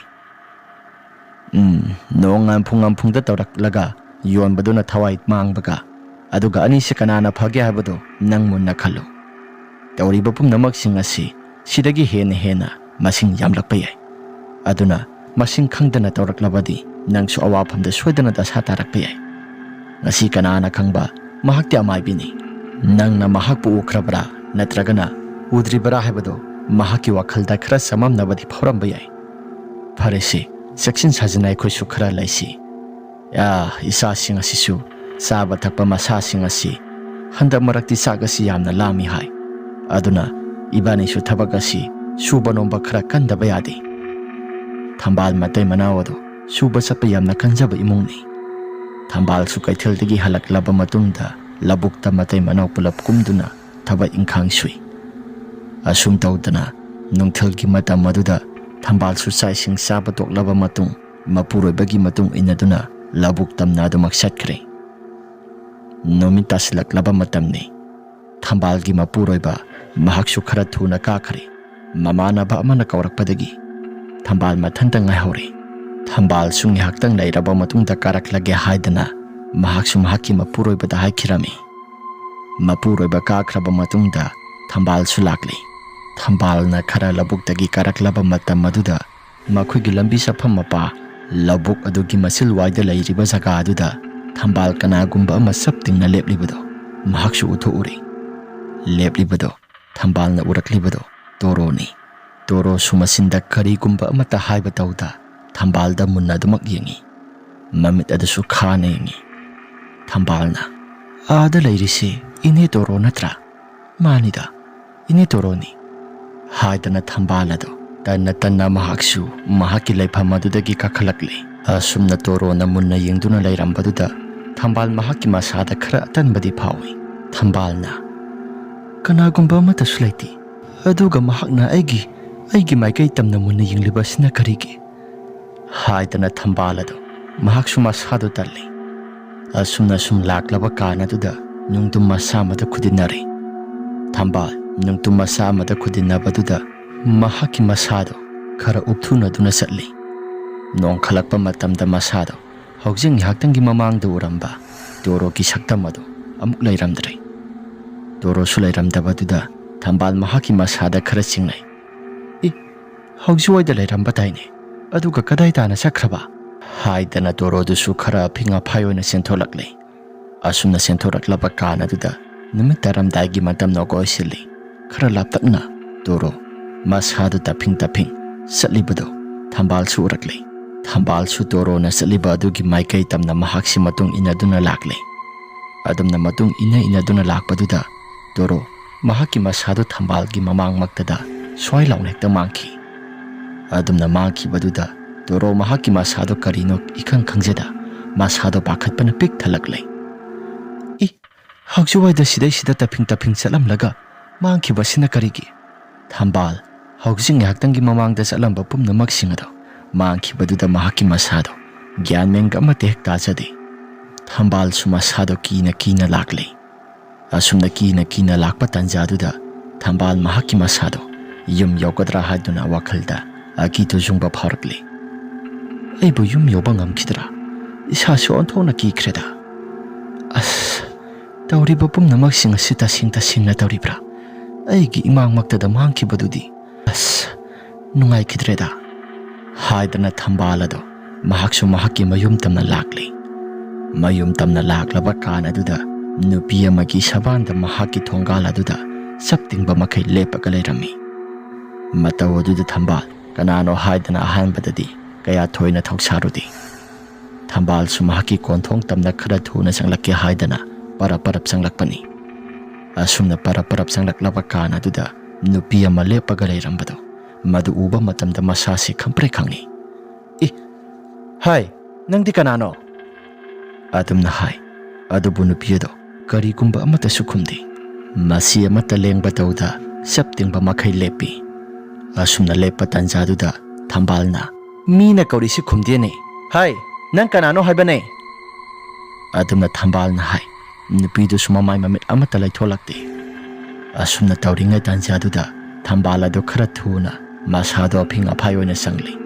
aduga nupi adugi pambo maduda tap launa pai mamai do laithok tuna yengi mamai adu laithok tuna yenglakpa tanjaduda Thambal akiba phangna masado khamprek khangi Toro hairiba maibi nupi asi masi oiduna leirami Toro gi sakta madu uruba matamda Thambal masado akibana pek thalakle Toro mahaki mamit adusu nama yaudre aduga maya nakan nama maya pareng amasu yaudre mathak thangba pareng adu yaudre manaton adusu yaudre saru sayang aktangaire manaton thangba saruk adu Toro madu uba matamda masado khamprek khangi ima haiduna yamna kana lawi aduga wakhal adu gyan mangduna damak lek thakre tanjaduda mahaki nupadu sulakle mahaki nupadu laklaba kana duda kaidawra ge haidana Thambal adu kawi Thambal su wakhal adu imang mangna Toro lakle ini Toro lakle haidana masinda suyamna soli mamiti amata pangdana gyan imang mangduna soli mahaki nupana oh sidi yararoi imungda kitang thuna pusindragadi masidi yararoi Thambal si imungda khara thuna sangsilao Thambal su imungda khara thuna pusili Thambal gi masanupa ningthem-su imung lamyai duda phamduna leirami masanupa ningthem hek uba matamda baba ima se kaidawrage ningthem nama se muktang loksilu law nama si thonggal asida gyan imang mangduna leirami si nama se muktang pusinsilao Thambal do mapa masa ani sangduna pusili Thambal adu imung yauraba kana duda wakhal tanabani haidana masado khara makhidi ising thaduna laknai wakhal adu khara lakle asumna wakhal laklaba kana duda Thambal da thoibana asumna hagi thoibana Thambal nangbu gyan khara tarabo Thambal na moi pabung aibu matau karamna mafam jaga sida thoibana nasanupaga igana tawraga pusilakpani nangbu kai uribano namit aduda Thambal sunga sai thokiba wari singado loina tamle Thambal na dum hek tamlakpaduda handak tawriba pumnamak singasi khulaikai si awana soidana tanaba hotnaredana nangna nahan kaithel chappa matamda khara thengnaki habado maduna maram oiduna amaibi torona nangda atamnana awana tahangi haidana tawrakpa mali masigi maibi asi yamna hekta phattaba maibini masi hana hatlaga phagadabani khulaikai miyamna sumhaksi khara singnaba kuiraklaba mali phongdokpadi amata ngamdaba mahakna mapan thongda phaba saduna tawri aduga manungdana phattaba saktam logduna mahakna tawriba mela mayamsi mahak nungaigani ma handak tawdu tawraksanuma asi haidana thoibadu mai hoba makai saurakli sanariba wari pumnamak singasi ningthemti gyan menga amate hek tadi tumina adumaktai ahingi matam yorakli Thambaldo masado mok pothai masado hana gumna laitana pothaba haibadu madi tawdre masado potharabasu mikap asi hanjin toina thoi Thambal mikap thorakle asumna mikap thoraklaba kana duda maisu puma mekta mami mai mamduna lairambadudha Thambal mahaki masada sumna khalle mai singasi loina ekta puma mekta mamida mai mambasi mitang baga loina ekta sap mane aibu thongmai si amuktang jukasira puma mambasi nungaiti makhoi mapa masa sisu nungaini isi siba makhai adumak pothari hoida ai sumai si mambasi nungaiti haidana Thambal ado mai mamba nungaiti haidana laten thongmai ado sukhatnaba yamna khana hotnai asumna sukhatnaba hotnaringai matam aduda maikhet ado koi thi amamba marak aduda masado mara ka chatli asumna mara ka sapaduda karigumba posak amada masado thingsilori posak ado kaino haiba khangdi mamna ka mambani Thambalna kaino da yumjai sidabu ukhokten amata su yungba nati ꯑꯗꯨꯒ ꯍꯧꯖꯤꯛ ꯑꯩꯅ ꯊꯦꯡꯖꯤꯟꯈꯤꯕꯗꯣ ꯀꯔꯤ? ꯍꯥꯏꯔꯒ ꯃꯈꯥꯗꯨꯗ ꯃꯥꯔꯒ ꯑꯃꯨꯛ ꯂꯥꯛꯂꯤ꯫ ꯂꯩꯕꯥꯛ ꯃꯈꯥꯗꯨꯗ ꯃꯥꯔꯒ ꯂꯥꯛꯄꯗꯨꯗ ꯀꯔꯤꯒꯨꯝꯕ ꯄꯣꯠꯁꯛ ꯑꯃꯗ ꯃꯍꯥꯛꯀꯤ ꯃꯈꯨꯠ ꯑꯗꯣ ꯇꯥꯞ ꯂꯥꯎꯅ ꯄꯥꯏꯊꯣꯛꯂꯨꯔꯦ꯫ ꯑꯁꯨꯝꯅ ꯄꯥꯏꯔꯨꯕꯗꯨꯗ ꯀꯔꯤꯅꯣ ꯍꯥꯏꯗꯅ ꯃꯍꯥꯛ ꯑꯗꯣ ꯑꯃꯨꯛ ꯃꯥꯗꯅ ꯌꯦꯡꯂꯛꯏ꯫ ꯑꯁꯨꯝꯅ ꯃꯥꯗꯨꯅ ꯌꯦꯡꯂꯛꯄ ꯇꯥꯟꯖꯥꯗꯨꯗ ꯀꯔꯤꯅꯣ ꯍꯥꯏꯗꯅ ꯃꯍꯥꯛ ꯑꯁꯤ ꯌꯥꯝꯅ ꯇꯣꯏꯅ ꯈꯪꯅꯕꯒꯤꯗꯃꯛꯇ ꯃꯥꯗꯨꯅ ꯌꯦꯡꯂꯛꯄ ꯃꯇꯝ ꯑꯗꯨꯗ ꯃꯤꯑꯣꯏꯕ ꯑꯃꯒꯤ ꯈꯣꯡꯁꯥ ꯑꯣꯏꯗꯨꯅ ꯂꯩꯔꯝꯃꯤ꯫ ꯑꯁꯨꯝꯅ ꯈꯣꯡꯁꯥ ꯑꯣꯏꯔꯝꯕꯗꯨꯗ ꯊꯝꯕꯥꯜ ꯃꯍꯥꯛꯀꯤ ꯃꯁꯥꯗꯣ ꯈꯪꯄ꯭ꯔꯦꯛ ꯈꯪꯂꯛꯂꯤ꯫ ꯑꯁꯨꯝꯅ ꯈꯪꯕꯗꯨꯗ ꯃꯍꯥꯛꯁꯤ ꯀꯔꯤꯅꯣ ꯍꯥꯏꯗꯅ ꯃꯨꯟꯅ ꯌꯦꯡꯉꯤ꯫ ꯍꯧꯖꯤꯛꯀꯤꯗꯨ ꯀꯔꯤꯅꯣ? ꯑꯃꯨꯛ ꯃꯥꯕ ꯃꯇꯝꯗ ꯍꯧꯖꯤꯛ ꯉꯥꯏꯍꯥꯛꯇꯪꯒꯤ ꯃꯃꯥꯡꯗ ꯂꯩꯔꯝꯕ ꯄꯨꯝꯅꯃꯛꯁꯤꯡ ꯑꯗꯣ ꯑꯃꯨꯛ ꯂꯩꯔꯝꯗ꯭ꯔꯦ꯫ ꯊꯝꯕꯥꯜ ꯃꯁꯥꯗꯨ ꯏꯄꯥ ꯄꯥꯈꯠꯅ ꯃꯩ ꯑꯗꯨ ꯁꯨꯈꯠꯇꯕꯤꯗ ꯃꯍꯥꯛꯀꯤ ꯐꯃꯨꯡ ꯇꯝꯅ ꯂꯥꯛꯂꯤ꯫ ꯐꯃꯨꯡ ꯇꯝꯅ ꯃꯍꯥꯛꯅ ꯂꯥꯛꯂꯕ ꯇꯥꯟꯖꯥꯗꯨꯗ ꯐꯃꯨꯡꯗ ꯀꯥꯈꯠꯂꯛꯂꯤ꯫ ꯑꯗꯨꯒ ꯊꯝꯕꯥꯜ ꯃꯁꯥꯗꯨ ꯀꯤꯅ ꯈꯥꯡꯂꯤ꯫ ꯑꯍꯤꯡꯒꯤ ꯃꯇꯝ ꯑꯗꯨꯗ ꯃꯆꯥꯅꯨꯄꯥ ꯑꯃꯗꯤ ꯃꯍꯥꯛꯀꯤ ꯃꯄꯨꯔꯣꯏꯕ ꯊꯣꯏꯕ ꯒ꯭ꯔꯣ ꯂꯥꯎꯅ ꯅꯥꯈꯣꯛꯇꯨꯅ ꯇꯨꯝꯂꯤ꯫ ꯑꯁꯣꯝꯗꯅ ꯀꯝꯗꯧꯔꯤ? ꯑꯃꯥꯏꯕꯤ ꯇꯣꯔꯣ ꯅꯍꯥꯟ ꯃꯍꯥꯛꯅ ꯇꯧꯈꯤꯕ ꯄꯨꯝꯅꯃꯛꯁꯤꯡ ꯑꯗꯨ ꯊꯝꯕꯥꯜꯅ ꯎꯔꯝꯃꯅꯤ ꯍꯥꯏꯗꯅ ꯃꯁꯥꯗꯨ ꯆꯤꯡꯅꯗꯨꯅ ꯊꯝꯕꯥꯜ ꯃꯍꯥꯛꯀꯤ ꯊꯋꯥꯏ ꯑꯁꯤ ꯂꯧꯊꯣꯛꯂꯒꯦ ꯍꯥꯏꯗꯅ ꯈꯜꯂꯛꯂꯤ꯫ ꯃꯈꯨꯠꯇ ꯂꯩꯕꯥꯛꯅ ꯁꯥꯕ ꯃꯨꯔꯇꯤ ꯑꯃꯁꯨ ꯄꯥꯏꯔꯤ꯫ ꯑꯗꯨꯒ ꯃꯈꯨꯠ ꯑꯃꯗꯅ ꯌꯦꯇꯨꯝꯁꯨ ꯄꯥꯏꯔꯤ꯫ ꯌꯦꯇꯨꯝ ꯑꯗꯨ ꯄꯥꯏꯗꯨꯅ ꯄꯨꯛꯆꯦꯞ ꯋꯥꯏꯗ ꯊꯤꯜꯂꯤ꯫ ꯄꯨꯛꯆꯦꯞ ꯋꯥꯏꯗ ꯊꯤꯜꯂꯛꯄ ꯃꯇꯝꯗ ꯑꯁꯣꯝꯗ ꯊꯝꯕꯥꯜꯒꯤ ꯃꯍꯥꯛꯀꯤ ꯌꯦꯠ ꯊꯪꯕ ꯄꯨꯛꯆꯦꯞ ꯑꯗꯨꯗ ꯃꯁꯥꯗꯣ ꯑꯋꯥ ꯆꯩꯅꯥꯈꯣꯜ ꯐꯥꯎꯕꯒꯨꯝꯅ ꯆꯩꯅꯥꯈꯣꯜ ꯈꯔ ꯐꯥꯎꯔꯛꯂꯤ꯫ ꯊꯝꯕꯥꯜ ꯃꯁꯥꯗꯣ ꯆꯩꯅꯥꯈꯣꯜ ꯐꯥꯎꯔꯛꯂꯤ꯫ ꯑꯁꯨꯝꯅ ꯂꯦꯡꯕ ꯑꯣꯠꯄ ꯉꯝꯗꯅ ꯃꯁꯥꯗꯣ ꯂꯦꯡꯕ ꯊꯤꯟꯕ ꯇꯧꯔꯛꯂꯤ꯫ ꯂꯥꯎꯕꯁꯨ ꯂꯥꯎꯕ ꯉꯝꯗꯦ꯫ ꯑꯗꯨꯒ ꯑꯁꯣꯝꯗꯅ ꯑꯃꯥꯏꯕꯤ ꯇꯣꯔꯣ ꯃꯈꯨꯠꯇ ꯄꯥꯏꯔꯤꯕ ꯌꯦꯇꯨꯝ ꯑꯗꯨꯅ ꯂꯥꯏꯙꯤ ꯑꯗꯨꯒꯤ ꯃꯁꯥꯗꯨꯗ ꯆꯛ ꯂꯥꯎꯅ ꯊꯤꯟꯕ ꯂꯦꯞꯇꯦ꯫ ꯑꯁꯨꯝꯅ ꯊꯤꯟꯕꯗꯨꯗ ꯆꯩꯅꯥꯈꯣꯜ ꯄꯤꯕ ꯌꯥꯕ ꯄꯤꯔꯕ ꯃꯇꯨꯡ ꯆꯞ ꯂꯥꯎꯅ ꯍꯦꯛꯇ ꯂꯦꯞꯈ꯭ꯔꯦ꯫ ꯇꯣꯔꯣꯅ ꯈꯪꯕ꯭ꯔꯥ? ꯅꯪ ꯈꯪꯕ꯭ꯔꯥ? ꯑꯩꯅ ꯇꯧꯔꯤꯕ ꯄꯨꯝꯅꯃꯛꯁꯤ ꯅꯪꯅ ꯎꯔꯕꯗꯤ ꯅꯪ ꯑꯋꯥꯐꯝꯗ ꯇꯥꯕ ꯍꯥꯏꯕꯁꯤ ꯃꯁꯥꯅ ꯇꯥꯕꯅꯤ꯫ ꯑꯁꯨꯝꯅ ꯁꯣꯟꯗꯨꯅ ꯂꯩꯔꯤꯉꯩ ꯂꯥꯏꯁꯣꯟ ꯈꯔꯁꯨ ꯑꯃꯨꯛ ꯁꯣꯟꯕ ꯍꯧꯈ꯭ꯔꯦ꯫ ꯑꯃꯥꯏꯕꯤ ꯇꯣꯔꯣꯅ ꯑꯗꯨꯝꯅ ꯍꯦꯛ ꯁꯣꯟꯕꯗꯨꯗ ꯑꯁꯣꯝꯗꯅ ꯊꯝꯕꯥꯜ ꯃꯁꯥꯗꯨ ꯆꯩꯅꯥꯈꯣꯜ ꯈꯔ ꯐꯔꯕ ꯃꯇꯨꯡꯗ ꯃꯁꯥꯗꯨ ꯄꯣꯊꯥꯒꯦ ꯍꯥꯏꯗꯅ ꯃꯍꯥꯛꯀꯤ ꯐꯃꯨꯡ ꯑꯗꯨꯗ ꯑꯃꯨꯛ ꯍꯤꯞꯊꯔꯛꯂꯤ꯫ ꯑꯍꯤꯡꯒꯤ ꯃꯇꯝ ꯑꯗꯨꯗ ꯃꯍꯥꯛꯅ ꯇꯧꯔꯤꯕ ꯄꯨꯝꯅꯃꯛꯁꯤꯡ ꯑꯗꯨ ꯀꯔꯤꯅꯣ ꯍꯥꯏꯕ ꯃꯍꯥꯛ ꯃꯁꯥꯅ ꯈꯪꯖꯗꯦ꯫ ꯃꯍꯥꯛꯀꯤ ꯃꯄꯨꯔꯣꯏꯕ ꯊꯣꯏꯕ ꯑꯃꯗꯤ ꯃꯆꯥꯅꯨꯄꯥ ꯅꯤꯡꯊꯦꯝ ꯀꯧꯅꯕ ꯌꯥꯝꯅ ꯀꯟꯅ ꯍꯣꯠꯅꯩ꯫ ꯑꯗꯨꯕꯨ ꯈꯣꯟꯖꯦꯜ ꯑꯁꯤ ꯂꯥꯎꯅ ꯀꯧꯒꯦ ꯍꯥꯏꯕ ꯑꯃꯠꯇ ꯍꯦꯛ ꯉꯝꯈꯤꯗ꯭ꯔꯦ꯫ ꯑꯁꯨꯝꯅ ꯇꯧꯔꯤꯉꯩ ꯇꯥꯟꯖꯥꯗꯨꯗ ꯊꯝꯕꯥꯜꯒꯤ ꯃꯍꯥꯛꯀꯤ ꯐꯃꯥꯡ ꯊꯪꯕ ꯁꯔꯨꯛ ꯑꯗꯣꯝꯗ ꯅꯨꯄꯤ ꯑꯃꯒꯤ ꯁꯕꯥꯟꯗ ꯆꯞ ꯇꯤꯡꯕ ꯃꯈꯩ ꯂꯦꯞꯄꯤ꯫ ꯊꯝꯕꯥꯜ ꯂꯦꯞꯄꯤꯕꯁꯤ ꯀꯅꯥꯅꯣ ꯍꯥꯏꯗꯅ ꯈꯜꯂꯤ꯫ ꯃꯍꯥꯛꯀꯤ ꯃꯄꯨꯔꯣꯏꯕꯁꯨ ꯍꯥꯏꯐꯦꯠ ꯃꯥꯜꯂꯤ꯫ ꯊꯝꯕꯥꯜꯅ ꯃꯣꯏ ꯄꯥꯕꯨꯡ ꯅꯪ ꯂꯥꯛꯑꯕ꯭ꯔꯣ? ꯑꯩꯒꯤ ꯏꯁꯥꯁꯤ ꯃꯁꯤ ꯈꯨꯗꯤꯡꯒꯤ ꯂꯦꯡꯕ ꯊꯤꯟꯕ ꯇꯧꯔꯛꯂꯤ꯫ ꯑꯩ ꯏꯁꯥꯁꯤ ꯍꯣꯁꯄꯤꯇꯥꯜꯗ ꯑꯃꯨꯛꯇꯪ ꯄꯨꯕꯤꯒꯦꯔꯥ? ꯐꯃꯥꯡꯗ ꯂꯦꯞꯂꯤꯕ ꯃꯤꯁꯛ ꯑꯗꯣ ꯀꯅꯥꯅꯣ ꯍꯥꯏꯕ ꯑꯃꯠꯇꯁꯨ ꯈꯪꯕ ꯅꯠꯇꯦ꯫ ꯋꯥ ꯂꯥꯟꯁꯨ ꯑꯃꯠꯇ ꯉꯥꯡꯗꯦ꯫ ꯊꯝꯕꯥꯜꯅ ꯃꯣꯏ ꯄꯥꯕꯨꯡ ꯑꯩ ꯍꯧꯒꯠꯂꯛꯂꯒꯦ꯫ ꯏꯁꯥꯁꯤ ꯌꯥꯝꯅ ꯅꯨꯡꯉꯥꯏꯇ꯭ꯔꯦ꯫ ꯑꯩ ꯍꯣꯁꯄꯤꯇꯥꯜꯗ ꯈꯤꯇꯪ ꯊꯨꯅ ꯄꯨꯈꯠꯇ꯭ꯔꯒꯗꯤ ꯑꯩ ꯏꯁꯥꯁꯤ ꯑꯋꯥ ꯆꯩꯅꯥꯈꯣꯜꯅ ꯏꯁꯥꯁꯤ yaraktre haidana thambal adu phamang aduda kari wakhal khalurabano khangdi phok hagolakle asum hagolaklaba matam aduda masak masa khangdaba nupi amagi mitamda saptingba makhai lepaga leirami matawaduda thambal wangang amata su thokidre thambalna yumda phawba hek tawida ine toro nangsi ai gi punsi asinga sinumit asina loiba darabra haidana toro na sanariba lila pumna maksinga si thambal su khangle thambal na khanglakpa matam maduda thambal na masadu lauge haidana tawi asumna lauge haidana tawrak labakan simbala se khara kangge haidana tawrak labakan aduda toro gi mahaki mitam lauraba saktam aduna thambal gi mahaki makhanau tu da sak launa thinjilakle wangang baga amata su thokidre thambal sorado phungalakle ngai haktangi matungda toro gi mahaki mabuk thangba saruk adomda toro gi saktam langduna lakliba mitam aduna thambal gi mabuk aduda thinjili aduga satorakpa matamda thibong thrin mayam ama saptingba makhai leibak waiduda matat tattuna tare thambal sumasado wangang baga amate ngamkidre masado laimaida doma khaithari aduga thibong thirin mayam singado laimaiduda pareng sang hekta matam matattatuna tai. Asumna taukiba matam maduda thambal mahaki masado mafam jaga adumaktada mahaki phamangda thawai thari. Asumdana toro noktuna asumna hairai.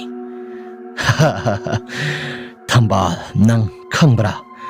aina aingonda singnaraklabadi nangsu nasinaya kienaba aina tauba tabani. Nang aina tauriba pumnamak singado nangi nupada hai bai khangi. Aduna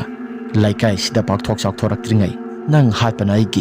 aigi thodang oiduna ngasigi numit asina nangi sak sabagi matam haibada loire. Khangu nang aingonda singnaraklabadi nang afaba amata he oiroi. Asi haidana toro mahaki masado nokli.